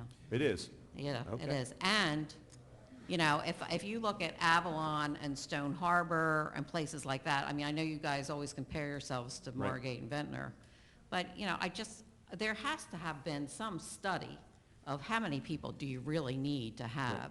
Well, I think there is, and I think if you look at the staffing levels in the fire department, they're really at what is the minimum staffing level you need to run a fire department safely. And the firemen will tell you how many people they need on an apparatus. Remember, they're running the ambulance as well. So they're responding to ambulance calls. They're also running the fire apparatus if there is a fire. So there is a minimum level that you need of staffing. And Mayor, how many fires do we have a year in Well, Brigantine? fires are not that great anywhere because construction is improved. I can actually answer your question, sir. Ma'am, just so we're clear, I understand what your point is, but there's a saying, you have to plan for what you may have, not what you do have. If you look at, which we've done, again, the trends, you look at a multi-year trend, the fire department is reasonably busy throughout the course of the year. It does not drop dramatically in January, February, and spike dramatically in July or August. Obviously, there's more calls in July and August in the winter, in the summer months than there's in the winter. So for somebody to propose that we go down to, say, half staffing in the wintertime and then full staffing in the summertime, it just is not prudent in Brigantine. So to get the first part, is to go back to the mayor's point, there are minimum staffing levels. And they are at minimum staffing levels at 6. They do run the ambulance. You have to have 2 in the ambulance. You have to have 4 in a fire truck. There's no question about that. The question that comes in is how do you augment it to get more people at a more cost-effective way and still maintain the high level of professional services? I don't think I said anything different. No, I'm just saying, just so everybody's clear that it's not a question of. Yeah, you have minimum staffing levels. Yeah. So how do you handle increases in your services over the summertime when you might be called on for more emergencies? Well, that's part of the overtime discussion, and that is the Brigantine Fire Department is built on, the way they're able to operate is that they're built on a recall basis. If there are several incidents going on at the same time and you need more people to come into the firehouse, they are recalled to the firehouse. So they come in and they do make overtime for that, but that's how you're able to have a minimum level of people in there. In that is that they do come in on the recall, and they are here, they're trained, their equipment's here, they're ready to go, and they can assume those roles right away.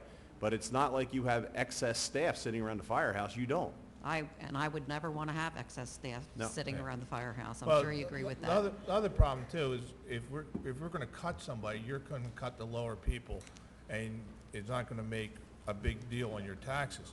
So a couple months ago, instead of fighting this battle here, fighting the battle coming through the door. And, you know, Jennifer's in negotiations with the fire department, and I believe the police department and everything. So my idea was cut the salaries down to $30,000 and have 22 steps. You know, before, you know, it takes you a lot longer to get to the big number you're talking about, you know, and by the time they get there, they'll be gone by then. But within 5 years, you know, because we have a lot of people that are going to be able for retirement, that the salary should come down in the fire department if they accept that, and if Jennifer, you know, I'm sure she's doing her No, job over there. I and certainly everything. appreciate the fact that Right. there are contracts. But you have to look at. That everybody is stuck with existing contracts and that they have to be addressed from a contract perspective. Right, but And you- hopefully when that's done, I Right, agree, you Mr. fi- Simpson, you hopefully- start at a yeah. much lower level. Right. And get this under control Yeah. because, you know, hey, we've got a huge issue here. I mean, and that Brigantine now, every time I look at it, it makes me sick because all it does talk about is all the problems down here. Right. And it's such a negative thing. I think it's a shame. You guys are just killing yourselves. Well, and you know, once again, I don't want to say that you don't address issues and meet challenges head-on, but I think that there's way too much negative talk and negative image being put out And about the only way, Brigantine. Mayor, to turn that around is to start doing stuff and get it done. Like Mr. Simpson said, and I think the majority of you want to do that too. You know, I'm on boards, I understand it's a thankless job, but really, we have got to move forward and get some things done. And I am going to go back to one of my original questions. How much money has the city received to do infrastructure repairs? Are we still waiting for money to come in? Actually, yes, we haven't received all of our insurance or FEMA monies, but we do have a bond ordinance that we did, capital ordinance from last year that we bonded for, to do some of the various road improvements. And I was going to look to see if our shore's on there, because we're at the point right now, we're going to start going out to bid for that work to get it done, but I'm not sure exactly. the Okay. roads that- Comes from two sources, as the manager said, local capital improvements, the money that we bond to do long-term capital projects, and also we do receive some money from the state of New Jersey through different grant funds. And didn't we get any money from the federal government for Well, yes, the and- destruction that was caused? Some of that, but the road money, like you're talking about, we applied. Roosevelt Boulevard is being reconstructed, part of that this year. So there is a long-term plan. I'm not sure exactly when West Shore is on there, but Okay. And I'll just make one other comment, because then I have to go. I would ask that council, the police department, Public Works, whoever is in charge of maintaining the cleanliness of this city, which I think is a huge issue, enforce rules at the Wawas, at the restaurants, at the sidewalks of the city streets, and get this place clean again. Years ago, this was one of the cleanest places to come in the summertime, and Well- it's no longer that way. And we've continued to ask Public Works to do more with less. John may know because he's been in Public Works for 30-some years. Staffing levels in Public Works have been cut significantly over the years as well, so. But again, Mr. Mayor, okay, the sidewalks, the vendors and their sidewalks, shouldn't they be required to go out and sweep them each day or clean up in front of their sidewalks? Shouldn't the Wawa, I understand Wawas are supposed to go out and power wash and clean up their parking lots. They're disgusting.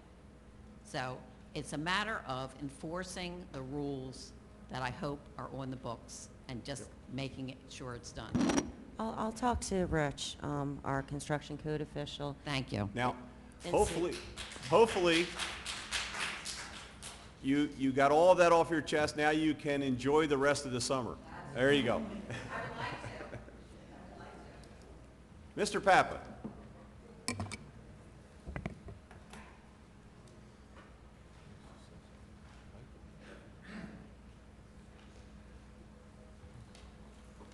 Frank Papa, 105 Roosevelt Boulevard North.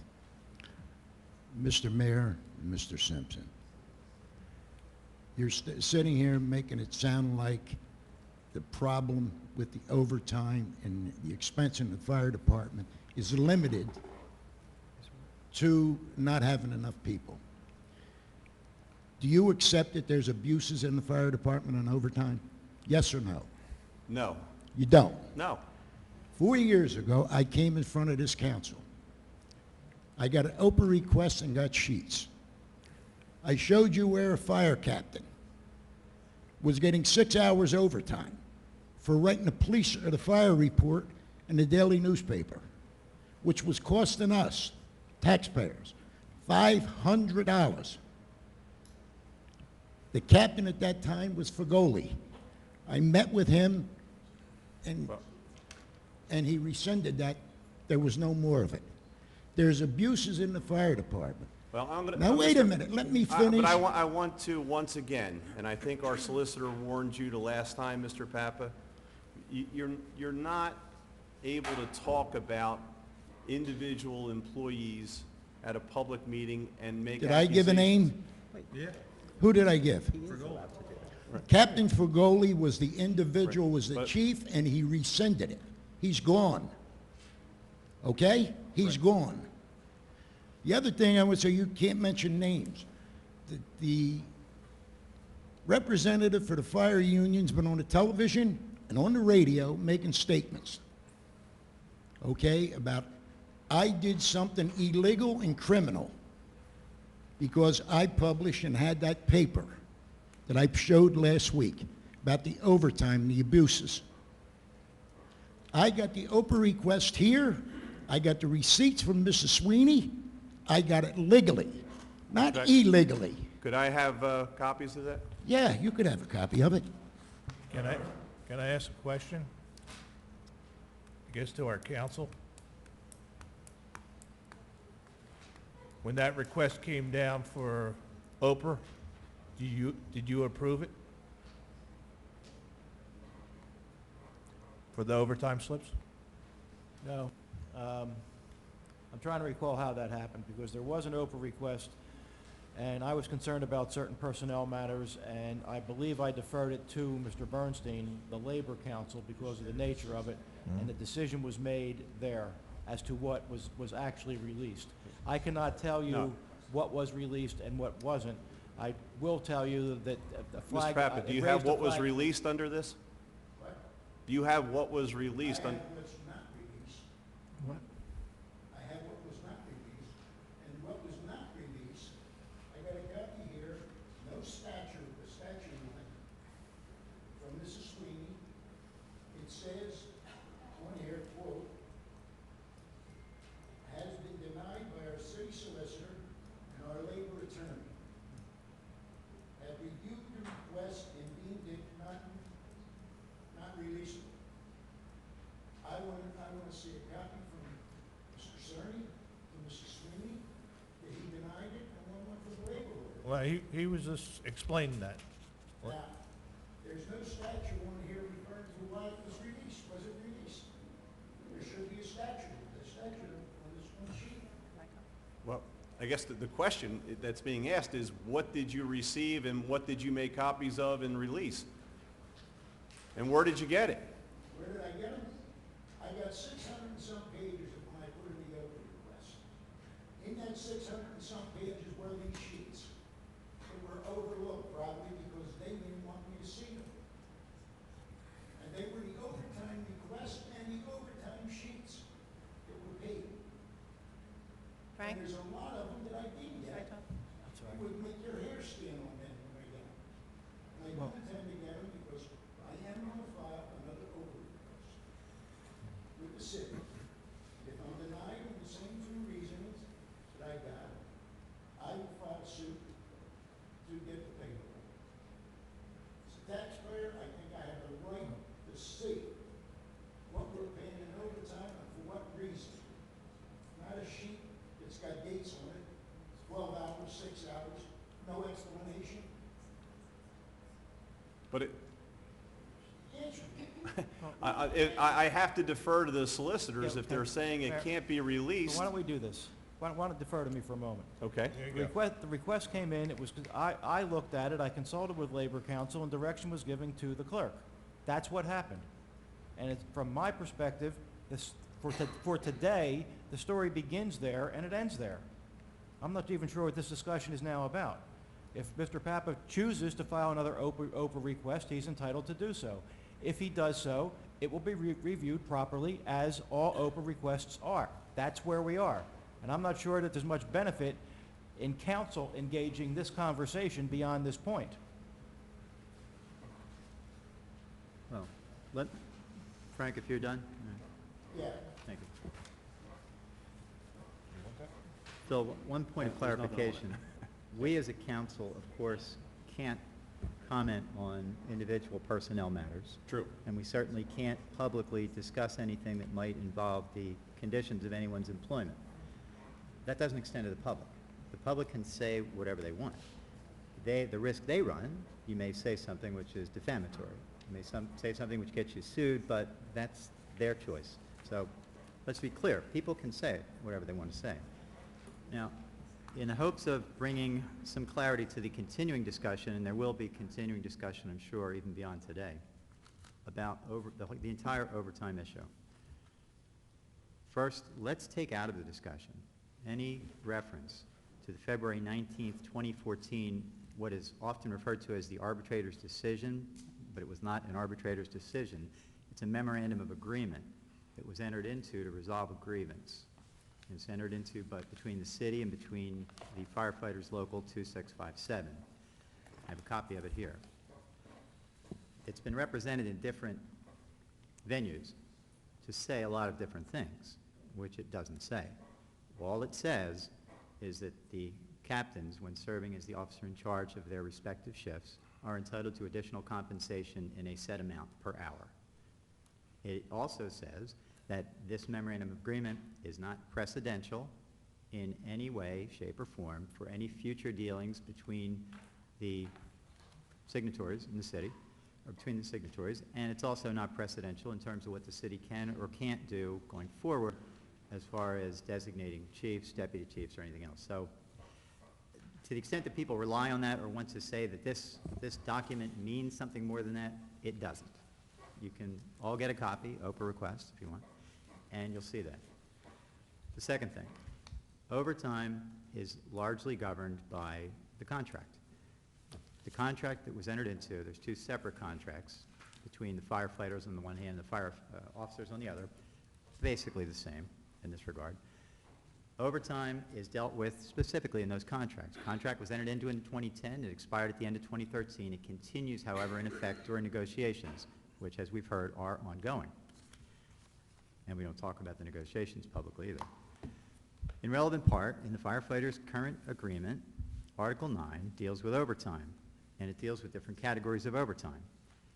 You have the recall category, which said, and as we know, or as we've heard from Director Howard, that's when one or more firefighters are called in because there is a temporary shortfall during a shift because of volume or other reasons. The contract provides that on recall, an employee is entitled to receive a minimum guarantee of 3 hours compensation at the overtime rate. It also says the city shall have the right to retain the employee on duty for the minimum time period. That is a policy that, for the first time, Director Howard did implement, requiring people recalled to remain for the minimum 3 hours for which they were getting paid the overtime rate. That was not popular within the department, but that's been in the contract. The fact that it was not previously enforced goes to the predecessors of Director Howard and our current manager. Another category of overtime has to do with staffing in general. There's been a lot of discussion about that. I heard Councilman Simpson's claim that nothing happens. We just talk. I think what you maybe want to say, Councilman, is that the things that happen aren't always things you want to have happen. We've heard from the manager, not just tonight or today, and we've heard from the director, again, not just today, for a long time. And we've heard from members of council. There is a plan to bring on part-timers.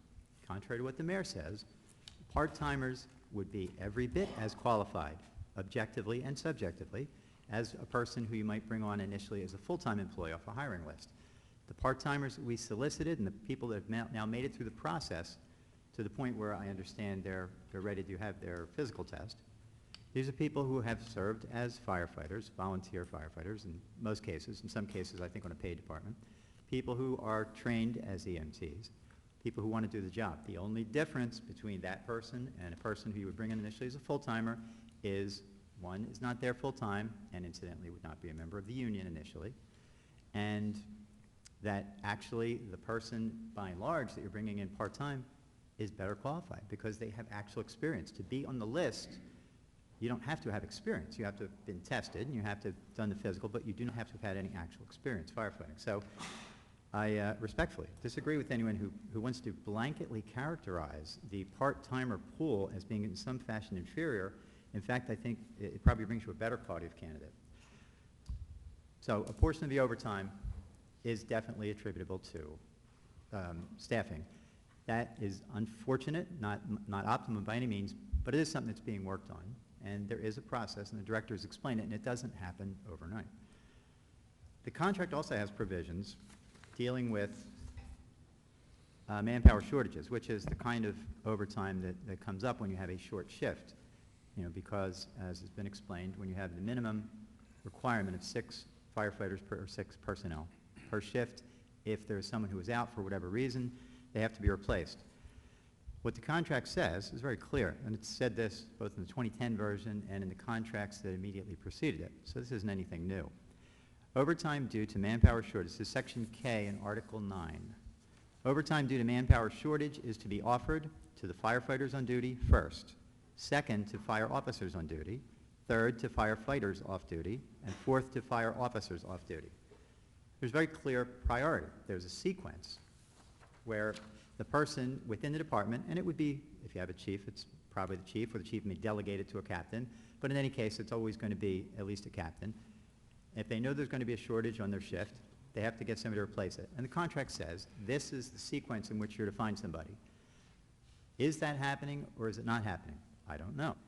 If, based on a statistical analysis, it appears perhaps that there's an anomaly that perhaps officers, and I don't know this to be the case, I'm giving us a hypothetical, but if there was a trend indicated where officers were getting a disproportionate amount of the overtime shifts, that would be a proper subject for inquiry by the manager and by the director. And in fact, the director has talked today about the fact that he's compiled the statistics, and now our manager is aware of that and is going to implement steps to ensure that, and it may be happening now, I don't know that, but just to be doubly sure, and this is, in my view, the proper role of the manager. It's not the manager's role to get a box of receipts and slips and go through each one at each meeting to make sure that everybody below her is doing their job. But when a trend might be indicated, it's the manager's job, and she's going to do the job, to look into it and make sure that in regard to who is getting these overtime shifts, that the procedures set forth in the contract are being followed, and to document that properly. That, in my view, is exactly what the manager ought to be doing, and that's what she is going to be doing. So, the other thing that was discussed publicly at the last meeting were 2, what I'll call anomalous overtime situations, where the reason for the overtime was, to be charitable, questionable. In the first of those instances, the director, in fact, denied payment. So the system worked exactly the way it's supposed to. The second of those, to the extent that it was not, quote-unquote, caught at that time, surrounding circumstances, I don't read anything into that that the manager in any way, shape, or form wasn't doing exactly what she ought to do. The bottom line is, the manager has departments that she's responsible for. She oversees them. Within each department, there's a hierarchy. There's a top person or persons in each department. The manager has to be able to trust in the good judgment and the integrity of the people who run the departments. If the manager is expected, and it sounded last meeting like that's where the mayor was going, and I'm happy to hear today that you've kind of walked that back and you're talking more about the manager's job is to identify and deal with trends when they appear. You know, it's not the manager's job and can never be the manager's job to basically micromanage every aspect of every manager's work. That's physically impossible, it's impractical, it makes zero sense. What's important is personal accountability and responsibility on the part of every employee. If you are in a position of authority within a department, and that authority includes, as it does in the case of our public safety departments and the highest ranking officers within those departments, if you have authority over overtime, it is your job in the first case to make sure that overtime is being awarded in accordance with the contract, in accordance with law, and in accordance with common sense and good practice. It's not the manager's job to say, okay, I got to double check everything you did now and make sure that you're following the procedures you're supposed to follow, because that's part of your job. And these are not new people. They're high-ranking people with many, many years of service to the city. They know what the rules are. They know what the contract says. If they're not following it, then action needs to be taken. But there's no reason in the first instance to say, we're going to look the other way about the personal accountability, responsibility of the people who did it, and dump it on the manager as if it's her job to ferret out every little thing that might be going wrong, even though there's no immediate evidence of it that would come to her attention. So, in hopes of now trying to frame the ongoing discussion about overtime and about costs, Rick, we are still in the public portion, I think. Phil, please. If we, I believe you spoke extensively and on a number I of was occasions. responding to a question by Mr. All Papa, right, I think was speaking. Phil. I don't know if he's finished yet. Or I was responding to Mr. Papa's points. Thank you. Yes, ma'am. Good morning. Veronica Billington, 345 34th Street South. As a second homeowner, second homeowner, Good. Thank you. Is that better? Yes. Okay. I appreciate the fact that you people, that you ladies and gentlemen, take the time to run for office and oversee our lovely island. We, however, cannot vote, so therefore we entrust that you are looking out for our best interests, since we do represent 75% of the money that's collected to operate our little island. Okay, so we hopefully that you do the job properly. We entrust that you do. The overtime issue, it's been talked about ad nauseum. I just have a couple of other comments that I made some notes from the minutes that we got as we entered.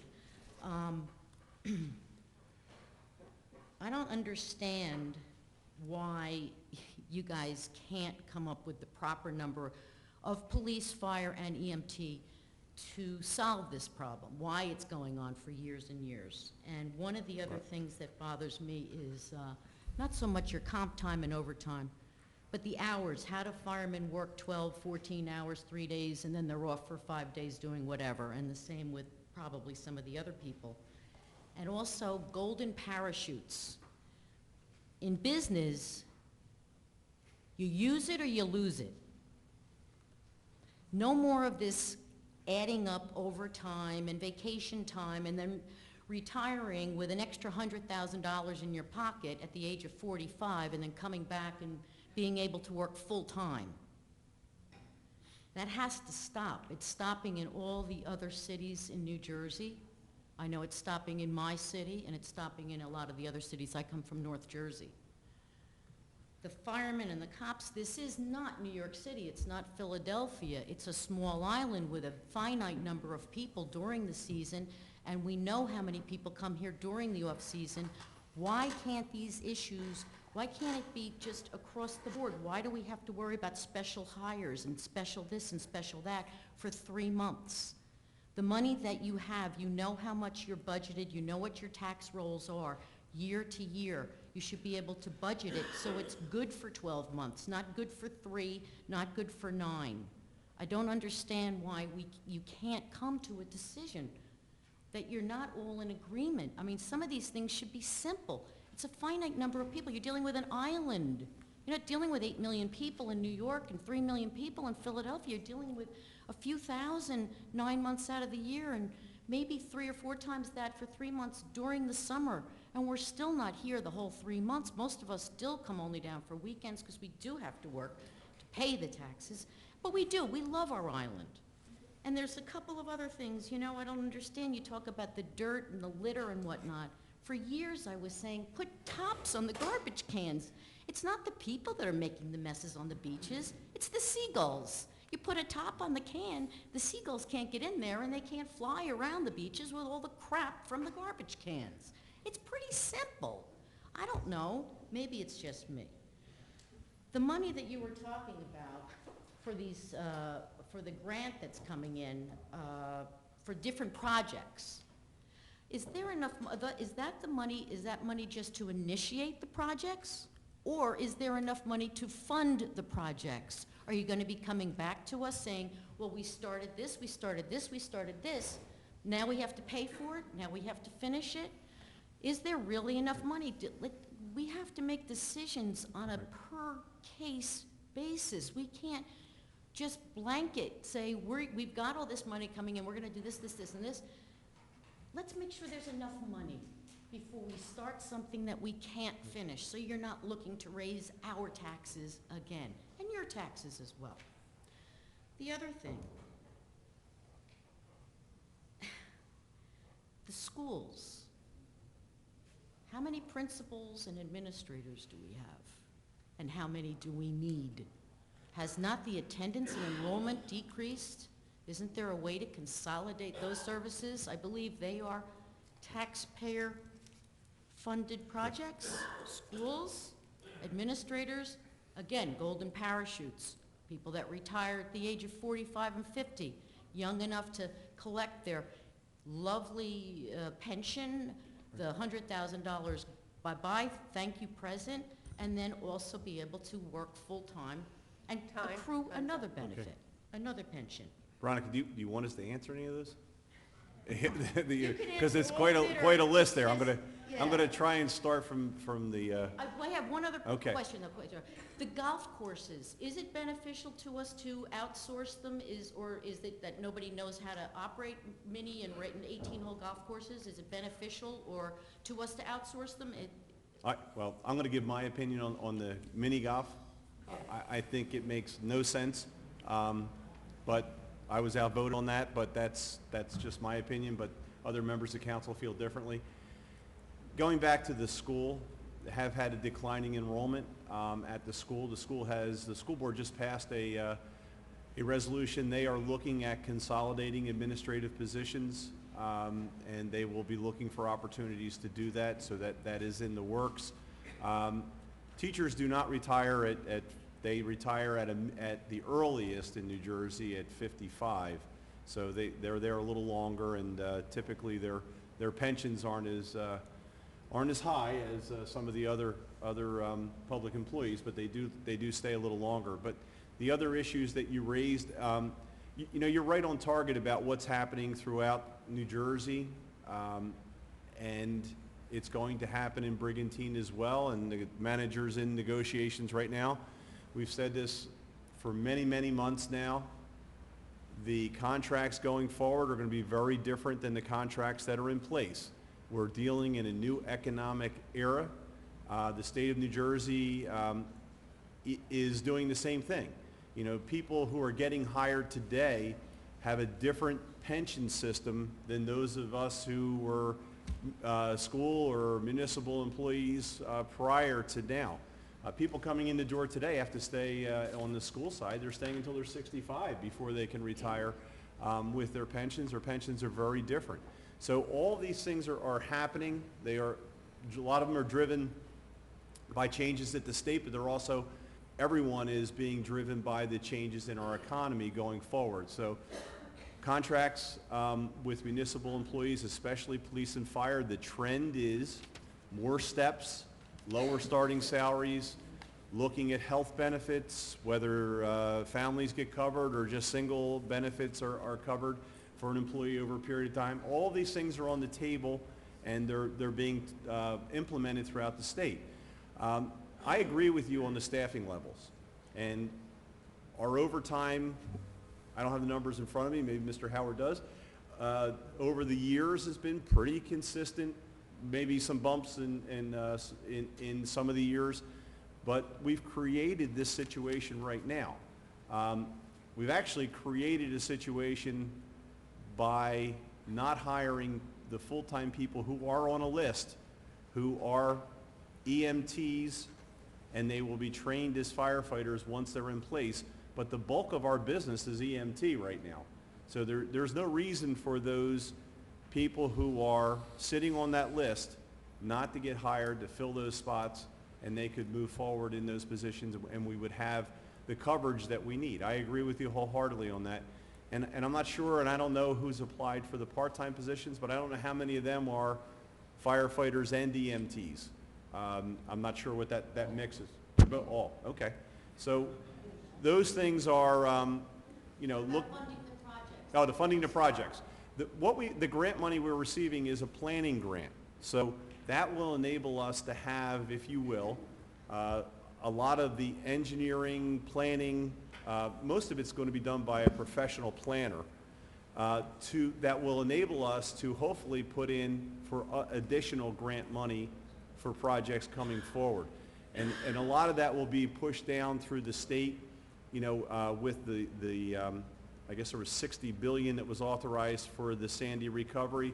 Most of it is being used now for housing, rehabilitation, renovation, but there will be money for infrastructure, and we'll have the planning part of that done. For instance, the elevation of Brigantine Boulevard is a huge project. I don't know how many million that'll be if it ever comes to fruition, but that'll be something, we have a plan in place, and that'll be a state, I'm sure, county, and somehow the municipal mix will be in there as well. So it's paying for all that planning going forward, and there's going to be a lot of crossover in this planning too. For instance, we have an economic development or business development committee.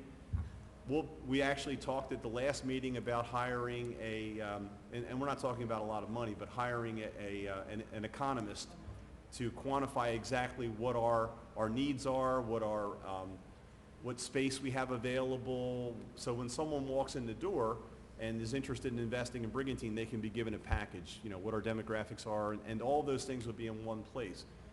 This grant actually, I think, is going to we'll be able to do some of that work as part of this grant as well. So, no, the projects are not funded right now, but they could be in the future. And is there a way that we can get a copy of the income and expenses for the island? Is that public record? I Sure. can see what your the taxable, what It's on the web. Yeah.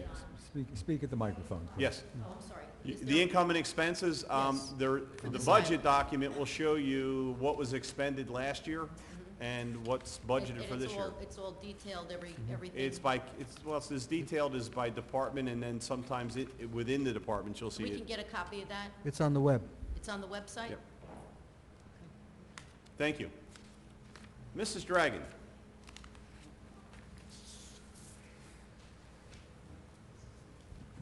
Barbara Dragon, 404 30th.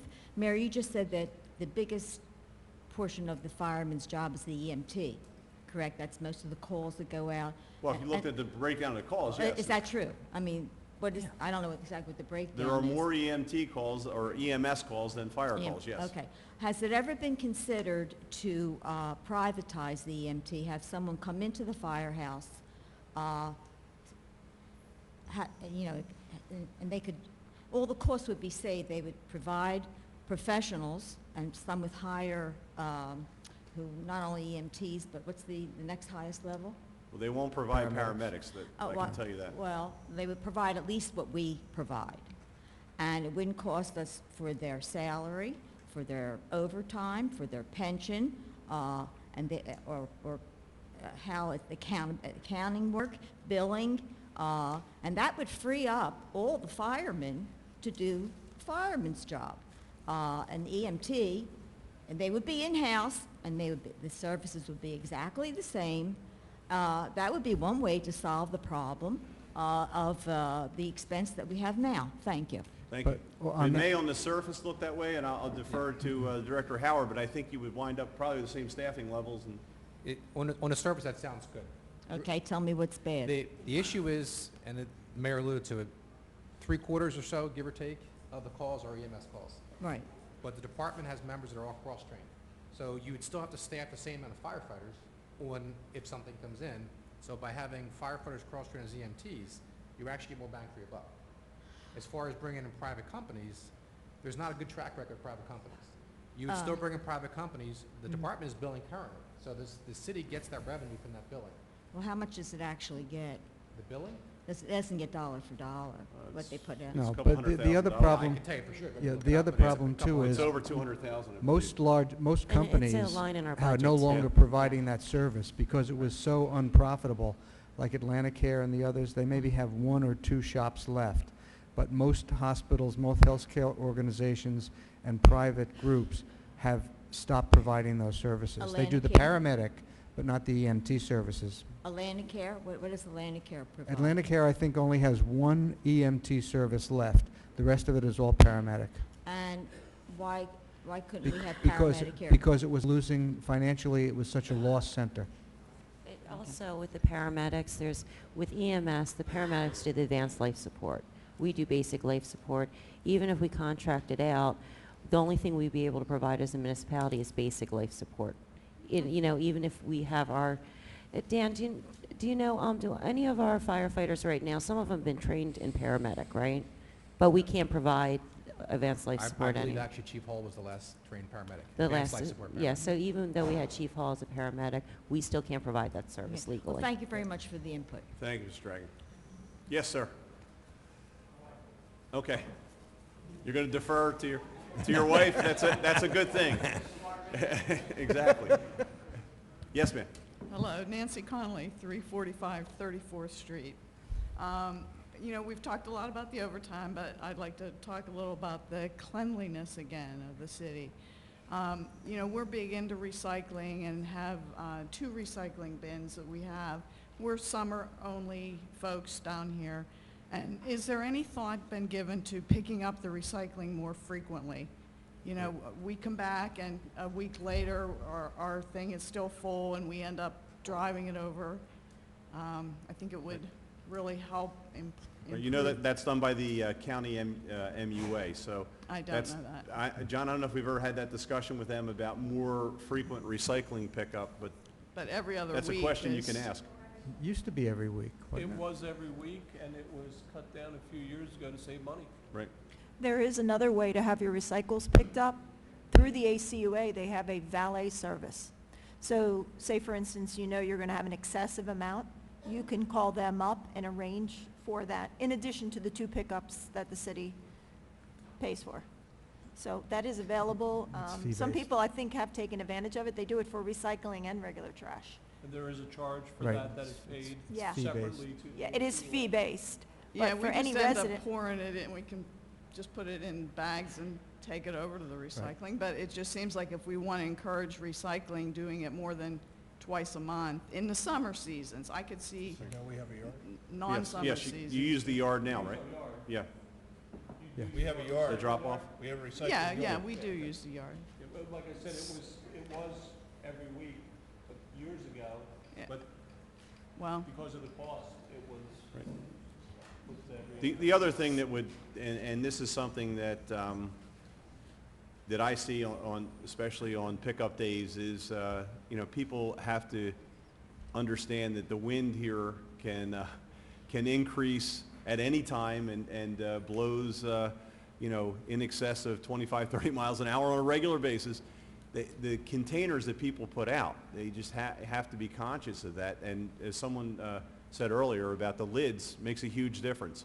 So, Well, I know it's a yeah. simple thing, but not putting stuff out in plastic bags, without a can and those, because once it gets into it gets airborne and is blowing around, it's hard to control, as you know. One of the problems is the recycling cans don't have covers on it, so you can't really overfill them. You need to send them up only about 2/3 full, or else the wind is going to pick up the aluminum cans and scatter them all over. yeah. what all the size are more- your recycle cans? The regular blue. Are they Yeah. the ones, the large ones with the lid? No. We Those don't are the have one. 65-gallon recycle. They're available. Also, Are they? if you call up, they'll deliver them, but there's a fee. And they're huge. You could reduce from 4 recycle cans maybe to 1 or 2.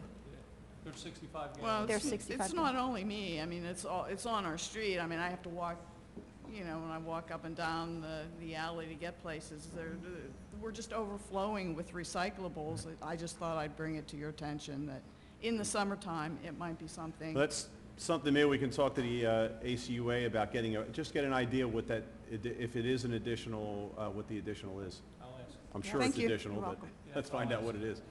Thank you. Yes, Mr. Palillo.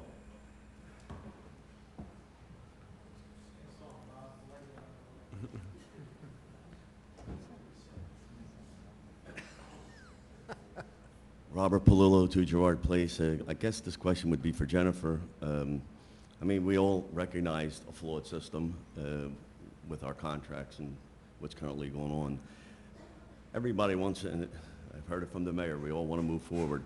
Can I ask where we stand? I don't know, Fred. Can I ask where we stand in the contract negotiations? Proposals have gone out to the unions? What's going to Like the fire department, the police department, and public works, proposals have gone out from the city? Yes, we have a memorandum of understanding with the Public Works, which is Teamsters for us. We've had a number of sessions with the lifeguards at this point. The police, we had a number of sessions with, we're close to, I think, a settlement, but the fire is working, the 2 attorneys are working directly together on the labor negotiations. Okay, so a proposal? They have our proposal. You have a response from each? All but the fire at this point, but actually the 2 labor attorneys are working together with the fire. All the other unions, there's been proposals and counter proposals. Okay, how long ago was the proposal sent out? Say, if we're talking fire, let's talk, that's where we're looking at right now. With the fire, the 2 attorneys are working together. I'm sorry? The attorneys are working together. Yeah, but I mean, how long ago was the proposal sent? How long have we been waiting for? We gave them a proposal, but I've been instructed by our labor attorney not to say anything other than the 2 attorneys are working together on the proposals. Okay. Thank you. Thank you. Yes, Tiger.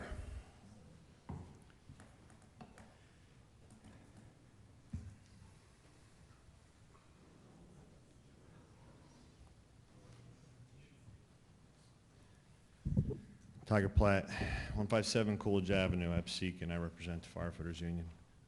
Bob Suey just had a great idea. He'd probably save some money if you turn the air down a little bit in this room. There's so many things I need to address at this microphone. Obviously, 5 minutes isn't going to do it. First thing I want to address is what happened 2 weeks ago at this meeting.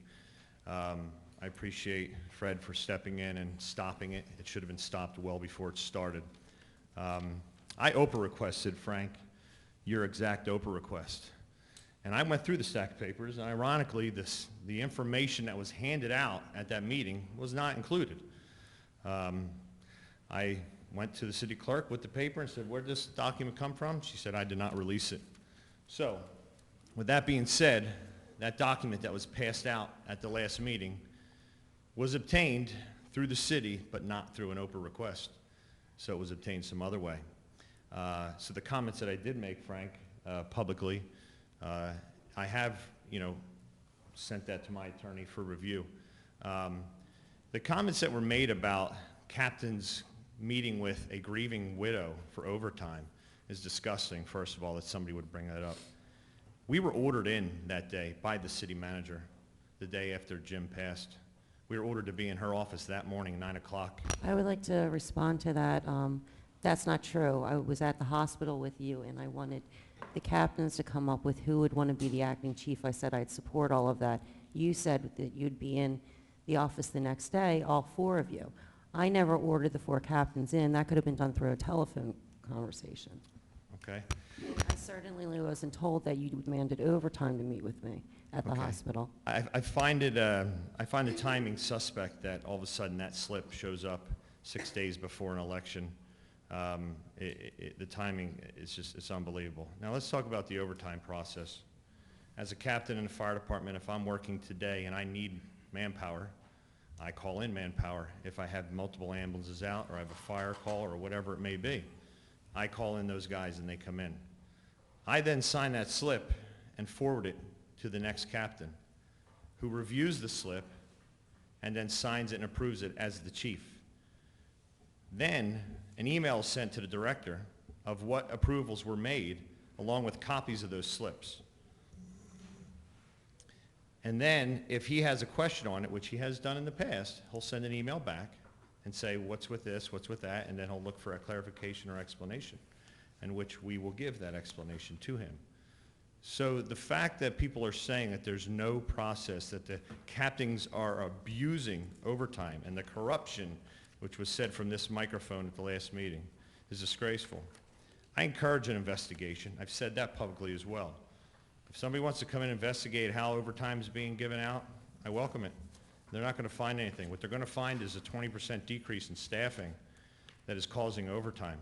And you talk about trends. In 1997, when I was hired, there was a trend. We were short-shifted. And in early 98, the current chief at that time actually put out lists of the following dates are available for overtime because we don't have the staffing. And if somebody wants to open request that, it was early 98. And there's a trend. And what happened? The overtime went through the roof that year because there was no staffing. And then what did they do? They hired, and the overtime went back down. And if you look at it over the trends of the years, you know, it's a pendulum. Overtime costs are up because staffing is down. Overtime costs decrease when staffing is brought back to normal. That's how it works, and that's how it's always been as far as the trends go. So to sit here and say that this has been ongoing, it has not been ongoing. We've never lost 20% of our department in this short of a period of time, ever. It's never happened. And now it has. And now it's being turned around and blamed on us for generating overtime that is needed to staff the city. You know, I have to keep a certain amount of people in an ambulance. I have to keep a certain amount of people on a truck.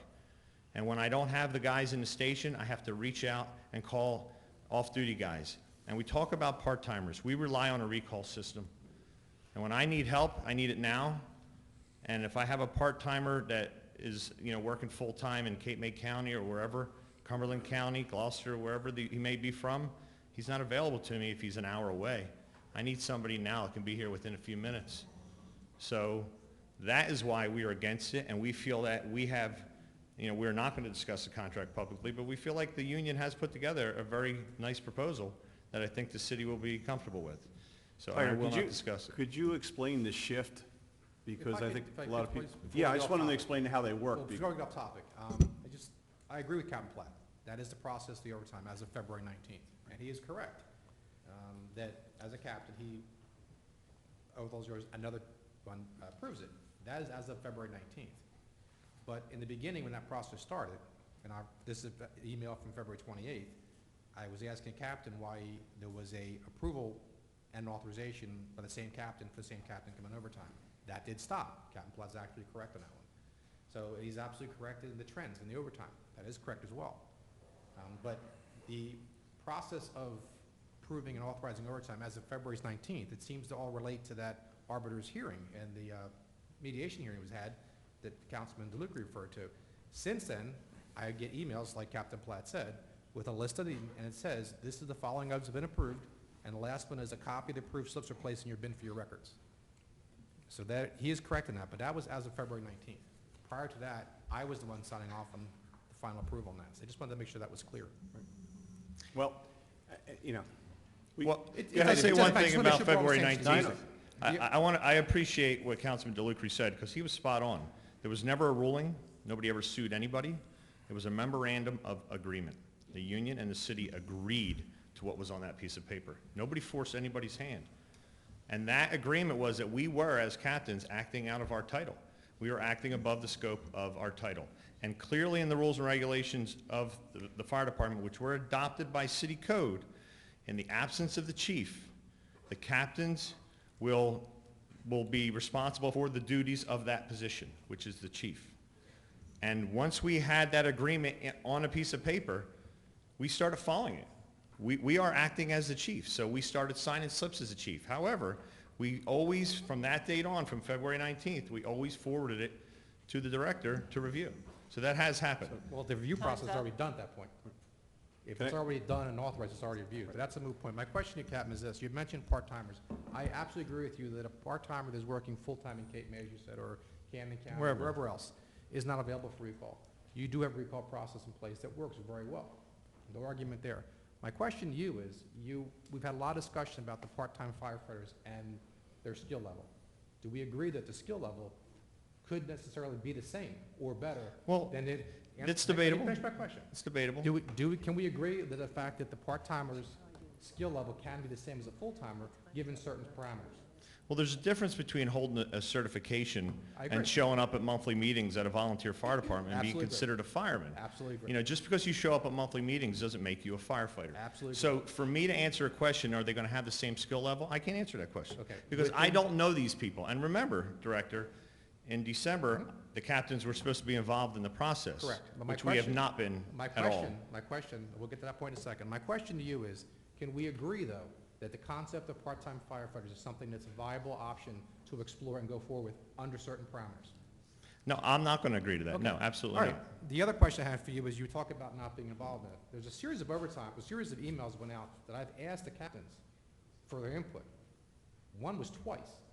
I'm still waiting for the answers. from the You're second talking one. about the physical test. That was the last one, yes. Yeah, and I think the responses you got were, there's already a policy in place. I think we should be There is no following it. policy in place for part-time because it never Well, existed right, before. exactly. But we are We have a following it. policy in place to hire full-time firefighters. The problem is, you want to bring part-timers in Before at a you get off different topic, before you standard. get off topic. No, I think I'm on topic. You had a different standard than what the full-timers are. Full-timers are set to maintain this standard. Why are we changing and rewriting the policy for part-timers when we already have a policy in place to bring full-timers in? My last question in the email, and I'm referring to, was my solicitation to captain, lieutenants, and the rest of the membership for their input and their help in the physical performance test, which is the same test as the full-timers, which is following that SOG that you're referring to. Correct? Can you help with that? I believe two of the captains have responded to you. That's not true. I've not gotten one response from anybody about the PT test. The one response I got, and two responses I got were a long-winded explanation of why it's a screwed-up process, but nothing about what the input should be for the PT test. And I have the things here, if you want, I'll just give them to you because they went to you. No, I have them too. Okay. So my question to you is, are the captains willing, or anybody willing, to help with the process, which is the same process as the SOG with the exception of the written exam? And I believe that's what they told you. We have a policy in place and we Correct. should follow it. And we are following it. And my question Then is the I'm PT not sure test, where we're going. with the The exception of the- PT test is spelled out in our SOG. Captain Platt, I have two Yes, sir. questions for you. Go ahead. The director just asked you a question. If you thought that the certified part-time firefighter / EMT were on the same level, and your answer was that you debate whether they're on the same level as you. I have a question for you. You feel safe where you live? Do I feel safe where I Yes, live? yes. I'm assuming you're bringing up because I have a volunteer Do fire you department? feel safe where you live? Yeah, absolutely I do. Okay. Now, And do you, again, the floor, I have the floor, right? I have the I don't know. questions. I'm asking the questions? Clock has stopped, I'm correct? asking the questions, right? Okay, go ahead. So you live in a town that has all volunteer firefighters? That's correct. Thank you. That was question number one. Question number two. Recall.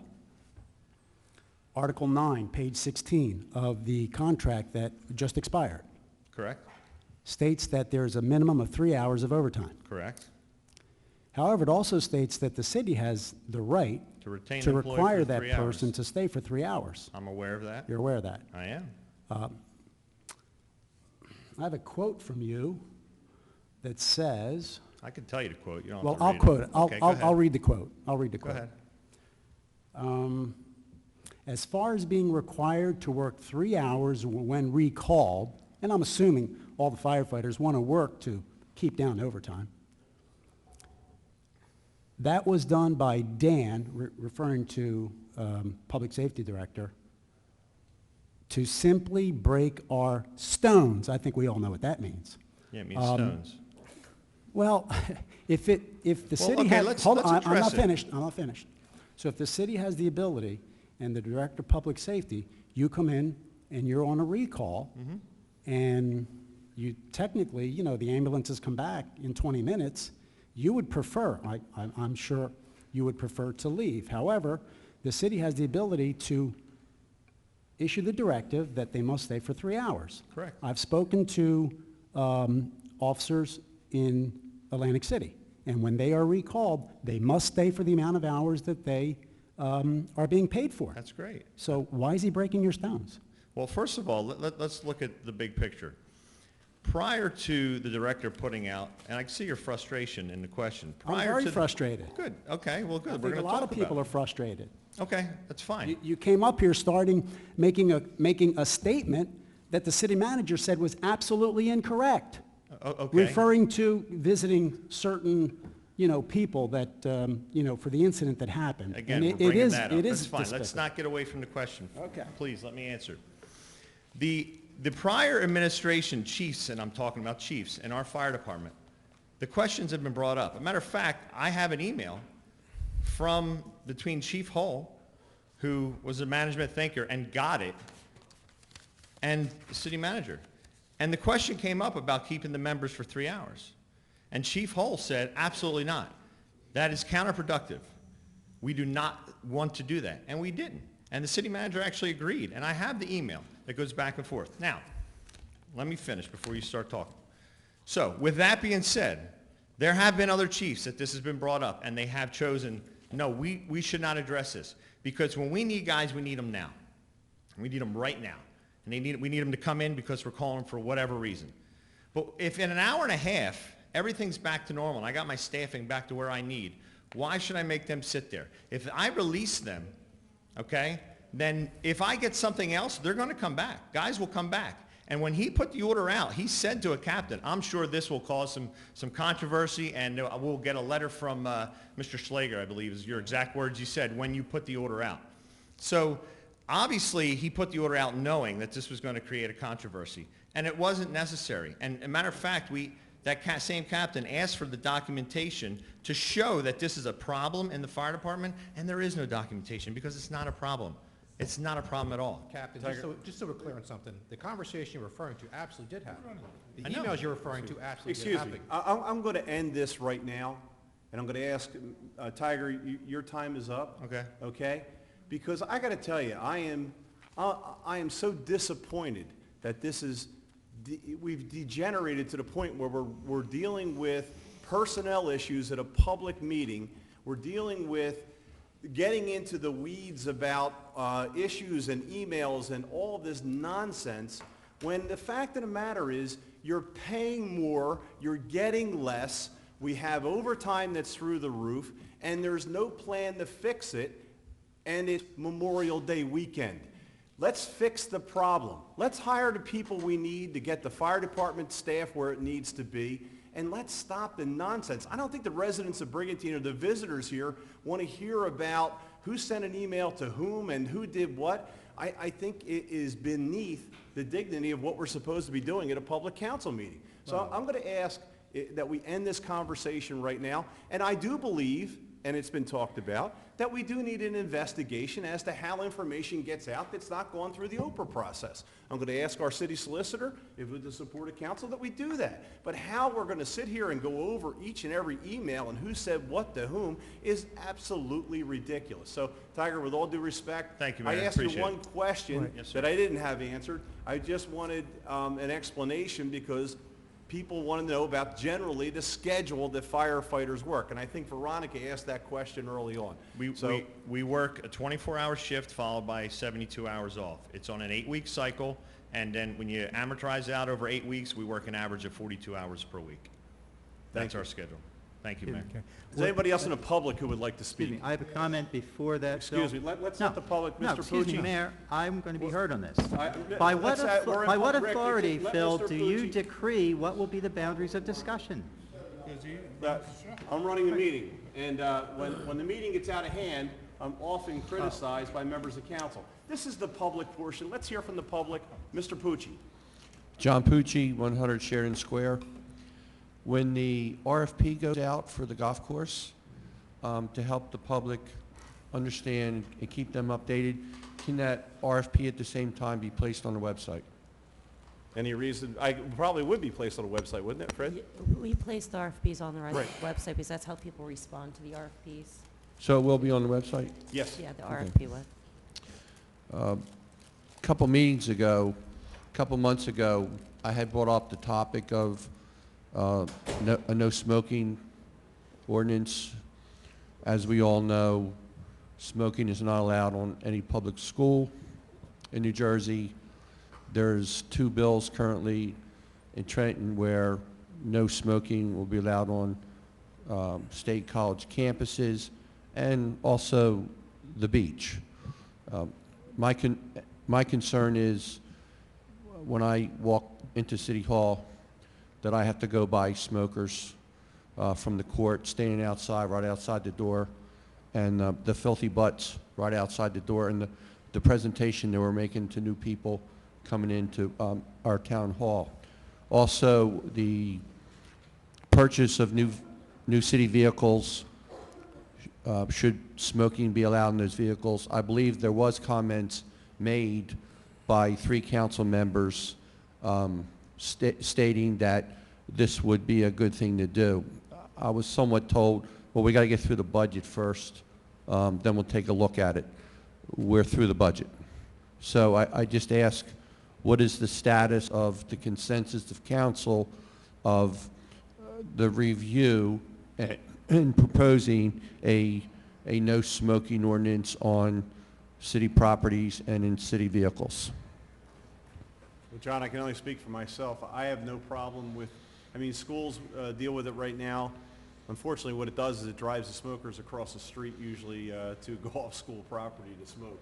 But yeah, I think we would find a way to make that work. And vehicles, absolutely, I agree with that wholeheartedly, that you should not be smoking in city vehicles. They're not supposed to, right? No one's supposed to be smoking in a city vehicle. I believe we were working on putting that in our policies, which we've been still working on, and I'm not aware of maybe a couple people that still smoke in our department. John, a couple of months ago, we were talking about the new vehicles. Didn't somebody say, maybe it was you, that they don't have ashtrays? Right.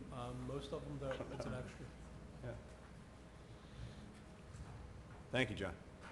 Well, again, on that issue, a policy within Public Works is not the same as a citywide ordinance throughout the city. I think things need to be looked at within City Hall here, the community center, and I believe 2 other council members spoke that night, Councilman Kern and Councilman Riccardi, in favor of some type of restrictions for smoking on city property. So that was several months ago. I'm just asking where we're at with it. Well, if there's a, Are we going to move forward, or is this a dead issue? Because it was also mentioned last year, and I had heard nothing had been completed. So I'm just asking, are we moving forward with this? What's the time frame now that the budget has been complete? John, may I address John? Sure. I know we have a city ordinance that prohibits smoking in parks and playgrounds. I don't know if this building here is included in that, but I would like to, inside the building, but the property surrounding the building, I'm not sure if that's included in it. I'd like to have some time to look into that. And I do agree, there should be a designated smoking area, you know, that's off the property, or at least far away enough where people don't have to be exposed to the secondhand smoke. And I would think at the community center, I mean, it's right in the center of the parks. I don't know why the ordinance that we have now covering parks doesn't include the community center. The building itself is smoke-free. I think it's just the idea of making people aware of it. That is something I would look into. I asked for a time frame because it was several months ago, and now we're saying we're going to look into it again. I asked, when can this be brought back? I think we could ask the solicitor can pull some sample ordinances, I'm sure, that are in other communities. I think Pleasantville had one, didn't they, Fred, at one point? Yeah, I believe we did down there. Yeah, what is the direction you want to go? You want to review ordinances that prohibit smoking on all public property? Is that the thrust? Yes. And in city-owned vehicles would be a policy, I Fine, guess, yeah. we can take a look at that. Okay. That's fine. Well, Thanks. shouldn't we first decide what are the factors to consider in setting a policy? I mean, getting a resolution or an ordinance, that's fairly simple, but you have people that are in this workplace who happen to be smokers. You know, are we going to tell them during your 8-hour workday or whatever it is that you just don't smoke? I mean, if you're telling them that, and I'm a non-smoker and I'm a militant non-smoker, but I recognize people's First Amendment rights. if we have smokers, and I gather we do here at City Hall, probably to a much lesser extent at the community center, can we hear from them, which shouldn't take very long, you know, what do they think could work? If being by the doorways is offensive, and I could see where it would be, is there another place? Is there something else that can be done? Because I don't know that it makes much sense to jump into a blanket ban and say you're just not going to smoke during the workday anywhere on the property. I think a Well, lot if of the- companies set up a smoking or a designated area for smokers. Usually the history of that is that goes on for a couple of years, and then smoking is just banned, period, on the whole campus or the whole the property that belongs to the company. At least that's the progression that I've seen around. So the issue is, you know, do we want to move it as a phase, or do we just want to move all at once? And I can sympathize with people. I'm a former smoker myself. It's not easy to quit. It's probably easier to quit heroin and cocaine than it is tobacco. I mean, actually, that's what the statistics tell us. So it's not an easy thing to deal with. But, you know, I think we could at least look in the area of having some areas that are designated so people can smoke. If they need to be asked, let's ask them. What I'm saying is this has been a topic for months, and I'm not hearing any progress.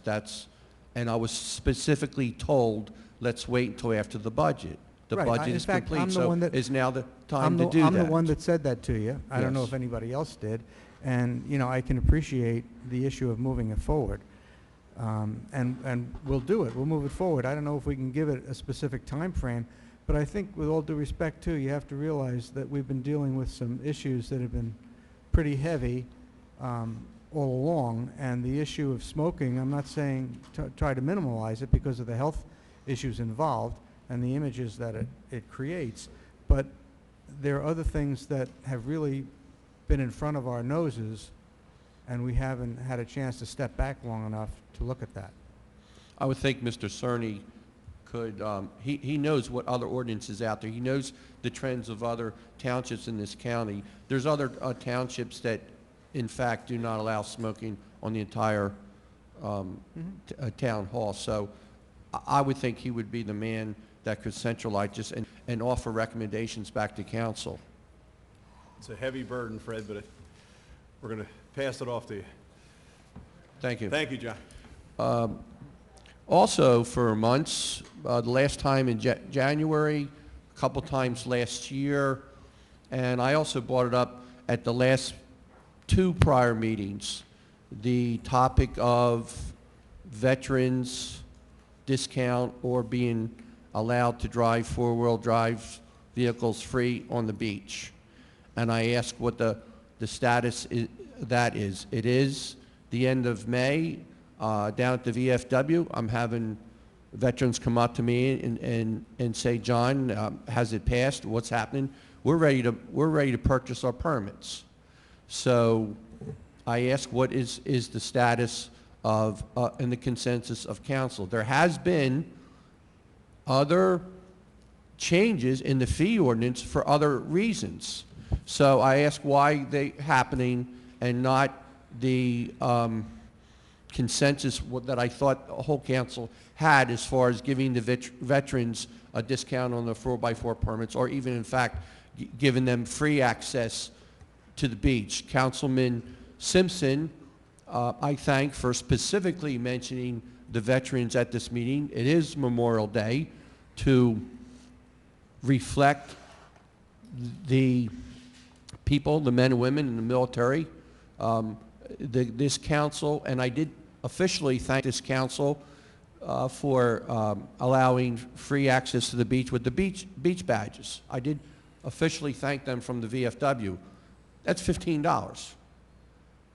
I feel that the veterans should also be allowed to have free access to the beach with the 4x4 permits. And again, I asked, what is the status of that change to our fee ordinance? Where are we at right now? Because it's time. We want to buy our permits. Time's up. Jennifer, could you explain to John Pucci our past practices with four-wheel drive free one-day passes for veterans? Well, it's for... It's for active duty, though, right? What's that? It was for active duty, I think. Yeah, it's for the active duty, but it's something that we could do the same for the veterans if we want. I met with the VFW, American Legion, and Elks maybe a handful of times right before Sandy, and we came up with an idea for active military to have one-day passes that people can pick up and drop off at the end of the day at the community center.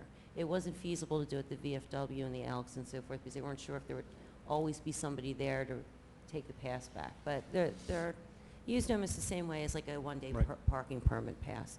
That's for active duty. If they come down, they want to drive on the beach. And it's for one day. But Mayor, several meetings ago, it was actively discussed. Right. At a meeting. But the second part of that. For the veterans. Right. The second part of that is what do we want to do with, and you brought it up, with veterans, you asked for either discount or free four-wheel drive passes. So As a matter of fact, it was specifically discussed for the veterans, and Councilman Simpson stated, in addition to that, the active military would be put in language. You discussed the language of the change of the ordinance. So why are we not passing the ordinance? That was the beach tags. The beach tags. But we didn't have But I think this council is probably agreeable to, and I don't know, I don't speak for everybody, for looking at a way to provide a discounted 4x4 pass this year to veterans, and then we can assess, what's the impact? We don't know what the number will be. What's the overall impact financially of doing that? The one thing, the senior citizens get a 50% discount on 4x4. Disabled pay $85. Right. Anyone disabled pays $85. Seniors pay $85. Right, so it's half price. That's one way of looking at it. Do we offer the same thing to all veterans? The discount that is out there right now. Right now, they're paying full price. I'm part of the beach committee, and this was one of the topics on our agenda a few weeks ago. And there's representatives from all departments there, even the police department. And we did bring it up and discuss free passes for the veterans, and that would not, there were too many factors involved. Safety factors. People could come from anywhere to get free 4x4 permits. And Is there a safety factor if you pay for it or not? There's a safety factor involved? No, I don't but to understand. give them out free, because that's what you had brought up at the last meeting. So Well- I brought that up at the beach committee meeting. But that's not a safety factor. Well, You're it going to could act be. on the beach with your 4x4 if you pay for it or not. It That's could not be. a safety factor. You could have people lined up, for days to get their free permit. And now you would have thousands and thousands of trucks on the beach. So we did discuss it at the beach committee meeting. I make sure Councilman DeLucre was there, Ray Cox was there. You're not So- speaking about people lined up, you're speaking about veterans. Veterans. I'm Veterans. specifically veterans. Specifically veterans. And it's not a safety issue with veterans that if they don't pay for it, it's going to be a safety problem on the beach. No, but it is a question of safety if we were overwhelmed with people coming to the beach all of a sudden. John, And that's the issue. It's not, the thing is, can we limit it to residents or not? There's a lot of things that we need to consider before we bring it up for Just discussion. yes or no? We're ready to buy a John, permit. I think Discuss it. Councilman Simpson is Yes or going no? he's going to address it. Council has thought about it long and hard. So Yes, Councilman it's Simpson, if you yes or want no? We to, need to buy a permit. Do we Wait a wait, minute, John. or do we John, buy full well, price?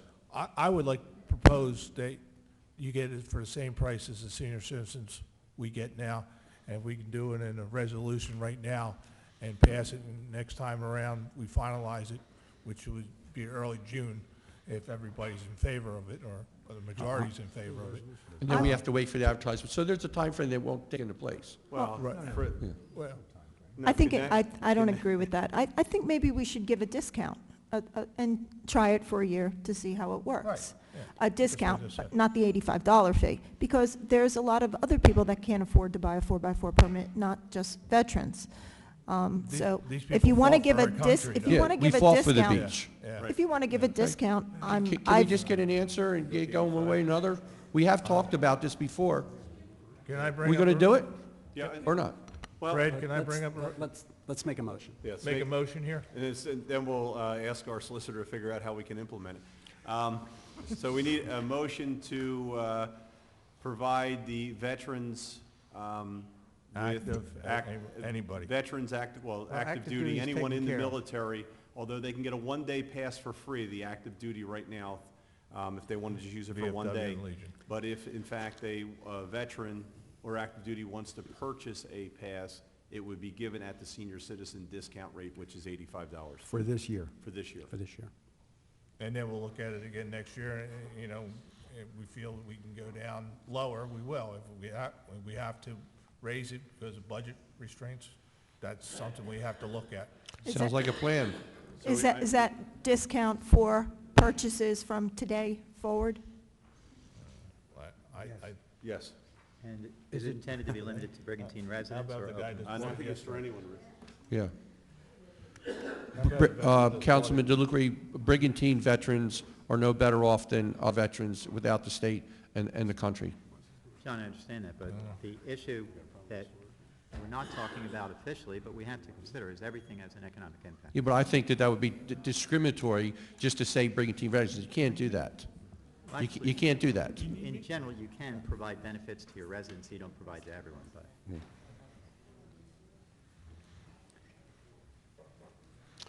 So Okay, what's we've the had- motion going to be? We had a motion, do we have a Well- second? Well, let's repeat the motion. Is it for just Brigantine residents? No, I think there's some discussion about whether, I don't know if it can be just for Brigantine residents. Yeah, you No. can't If it have, can't, then- I don't think it you can. can't have prices on the beach and other public property that's different for residents and non-residents. Okay, so the motion would be to provide, extend the senior citizen discount to veterans for four-wheel drive permits for this year. I have one quick question. As a Can municipality, we get a motion second first, or? well, about the non-resident and resident. We can't do it. No, you Can't do it. can't. Cannot. Yeah. The state does it at Island Beach State Park. We're legally state not residents? allowed to have Yes. Yeah. different prices for beach tags, 4x4 passes, other things that are different from resident, non-resident, because of the type of property it is. I've looked into it before, we can't do that. The way we always address that here is that we have the discount, early in the year, and then the prices go up, I believe, around March for the 4x4. And that's to give the locals an opportunity to get the 4x4s at a lower price. Okay. Uh, We need a motion. I think the stated the motion- resolution. Somebody needs to make the motion to second. All right, I'll make the motion. I Second. second it. Okay, any further discussion? Okay, so we're saying 85%. No, $85. $85 for 1 year, and Yes. during that year, we'll discuss it and settle it. Right, well, for next year. See what the number is, and And see what the impact is. the other thing to look at is many of the veterans would probably qualify for the senior citizen discount. So we need to really get an idea of what that number is going forward. Okay. Thank you, John. Was there a We need vote? No, we're going to vote. We're going to vote. Fred, will this go in effect as of today, or when will this go in effect? Just so I know. You mean as opposed to yesterday? I'm going to get a lot of calls, so I'm just... Okay, I'm sorry, do we have a motion in a second? Yes. Okay, so we can now fold what I'm about to say into a discussion of that motion. Yes. That's where we are. Okay. First of all, for purposes of this motion, set aside the one-day pass issue. Let's not confuse that. That is what it is. That's not what we're talking about. We're now Exactly. talking about something else. In normal course, you would have done an amendment to the ordinance, and you would have included veterans and I suppose active duty personnel. Is that what we're Yes. saying? In the same category as senior citizens. That's going to take a period of time to get to. So what you have in front of you now functionally is a resolution that's going to do this on a temporary basis until you can actually get to the point of passing the ordinance. If this is what you want to do, I'll bring you the ordinance back at the next meeting for first reading, so by the time you get through June, this will be reduced to ordinance. But in the interim, you want to effectuate this now. The issue you're going to have, walking out of this room today, is the communication of what it is you're about to do to the folks down the street who are actually selling these passes right now. I mean, can you do it today, or do you need 24 to 48 hours to get something in writing to your team down at the community building? How do you want to do that? He can do them today. I'll go down and tell him. Yeah, well, somehow we might want to do a little more. Email? I think maybe June 1st, that would be a good day to start. If that's amicable for council. I mean, Why, I mean, why from my perspective, if I'm coming to the conclusion that the legality of the resolution is sufficient, the date doesn't matter to me. It's only a matter of the ability to get the municipal staff up and focused. So if it's June 1st, or can it be done in 24, 48, or 36 hours? I mean, whatever. Right, operationally, you also need to look at what kind of paperwork you need to see to determine someone is a veteran. Exactly. John, would you, whatever, you know, Okay, well, that's, okay, we're going to deal with that. Okay. I mean, my first question is the timing. So I don't know what, if the manager's saying June 1st, I don't know what you want to do. How about, You want it sooner than is Wednesday a reasonable amount of time to get that done? Yeah. I think it may be, because they actually track all of this, so it's going to take them a little bit getting up and running, and it's Memorial Day weekend, so they're going to be busy there. So we could try for Wednesday. Or Friday? Or, yeah, you can do Wednesday. I mean, but is it reasonable? Because if it's not, then we could say Friday or the following Monday. It's hard and for people me would. to say. I mean, I guess what is council saying? They want it as soon as possible. Well, do we know what kind of credentials, like the mayor said, what kind of credentials does the veteran need to present? Let's talk about that then, and then we'll come back to the date. A veteran needs to be a veteran, okay? Within the system, you do have veteran cards. The Department of Veterans and Military Affairs will issue that. They have a process. It springs out of the DD-214, and they will actually issue you a document. I also believe that the Atlantic County Clerk has a parallel program. Bring in the appropriate information coming out of your DD-214, and the county will issue you a veteran's card.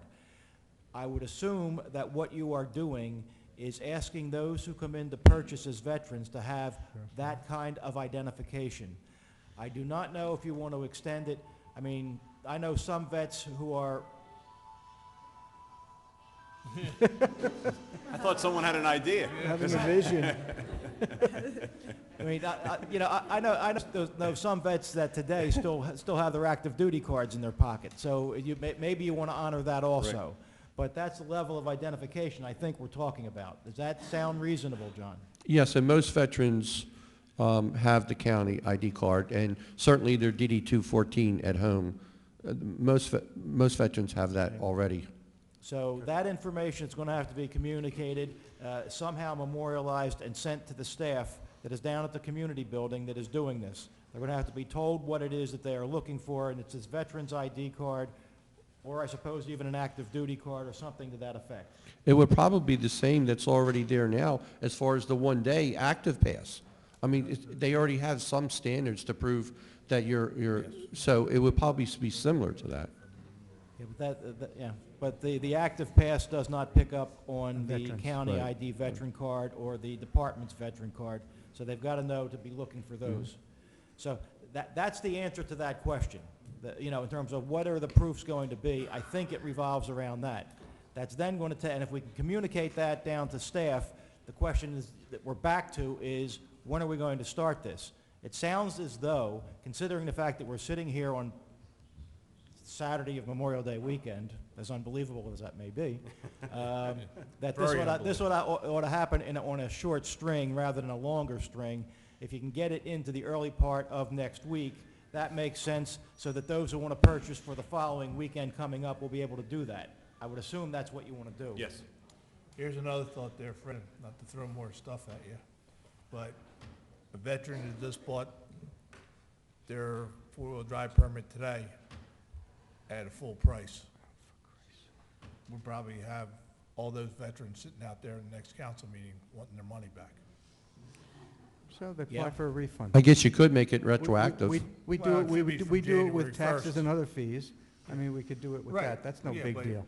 But you have to Yeah, say it's but from we're not going to January be, 1st on. we're not going to be overwhelmed with that. I think if, in Jennifer's opinion, Wednesday is reasonable, Oh, yeah, I'm not worried about that. then that's fine. It's Or probably if Friday is better, then make easier it to make Friday. it retroactive because you're gonna have to deal with Sure. the issue anyway. Right. And So it'll come then back to you. Jennifer has whatever time she needs. Well, the discount of $85 is actually a half a year. We're almost halfway through the year. Right. So, if you I do- mean, if you go retro, if anybody bought it in January, they've already had it for 5 months. So how retro are you gonna go? January 1st. But really, we're probably going to have to rely on somebody to come to us and tell us that they were a veteran and bought something at full price. It's nothing that we make them check off when they're buying full Right. price They would 4 have by to come 4 in and ask for a permits. refund if that's the case. Yeah. Like people do on other things. Right, because there's no way for us to find them. We don't Right. know who that Right. bought the tag as a veteran or not. And I'd like to ask if it's possible to put out a public notice, public service announcement, and also that it be placed on the website that if in fact council did this. Can it be placed on the Notice. website? What, that- The promo- discount for veterans. Yeah, we could put that on Okay. the website. I'll also contact the VFW, American Legion, and the Elks, let them Good. know, you know. since I'll be they- contacting them also. Thank you. Great. Thank you, John. Thank you, Mayor. Thank you for staying on this issue. Thank you. Okay, so you want to summarize where we are as we, We didn't do roll call yet either. what's that? We didn't do roll call yet either. We have to do roll We call. have to vote, so we're talking about Wednesday, May 29, at the opening of business down at the community center. That's when this goes into effect. You're talking about the $85 senior citizen rate. You're talking about a proof of veteran status with an ID card issued by the county or the state, or otherwise an active duty card. Or their DD. We will go forward and amend the ordinance at first reading at the next meeting, and I assume we all understand that we are talking about a vehicle owned by the veteran, because the permit goes to the vehicle, the permit does not go to the body. Right. So the vet has to own the vehicle. And it's going to be retroactive from January 1st, is that what we're saying? And with that, I also mean leasing. Just one comment on that. Currently, if you, for the disabled, I believe the spouse is included, because you could have the family vehicle owned by your spouse one way or another. So I believe that is the current standing, the person that owns the vehicle or the spouse, how it is for the The disabled. problem you're getting into with that is multiple vehicles. Right. The vet has a vehicle, the spouse has a vehicle. If we're extending it to the spouse, now we are offering this for 2 vehicles. I think you've got to keep it with the vet. Okay, well, then maybe you ought to And change John, the let's try existing. that and we'll see what happens. Okay. you know, See if through there's the an year. issue. Yeah. I'm just saying, right now, it's either or spouse, and they only issue 1 permit, so, per household. Right. We want to make sure the vet is the one using it. Okay, could we have roll call, please? Simpson? Yes. McClay? Yes. McCarty? Yes. DeLucre? Yes. Palula? Yes. Kern? Yes. Mayor Gunther? Yes. Motion carried. Okay, any other public comment? Yes, Veronica, did we answer all your questions? No, I just got Okay. an email from Brigantine now, and I do have 2 things that are on the agenda here that we didn't talk about. Second homeowner voting rights. Dead issue. The state State constitution issue. doesn't allow it. They won't allow it. No. Well, So And, we have no rights whatsoever as far as decisions are made. well, you have rights to, you have a right, and this is something that needs to be cleared up because there's a lot of confusion, I think, out there, and actually some advertisements that encourage people to violate the voting rights, voting laws, I should say. You have to live in the county where you're going to vote 30 days prior to the election. So according to the registration form, you have to live here. So you would need to change, if you wanted to vote in Brigantine, you need to change your residence.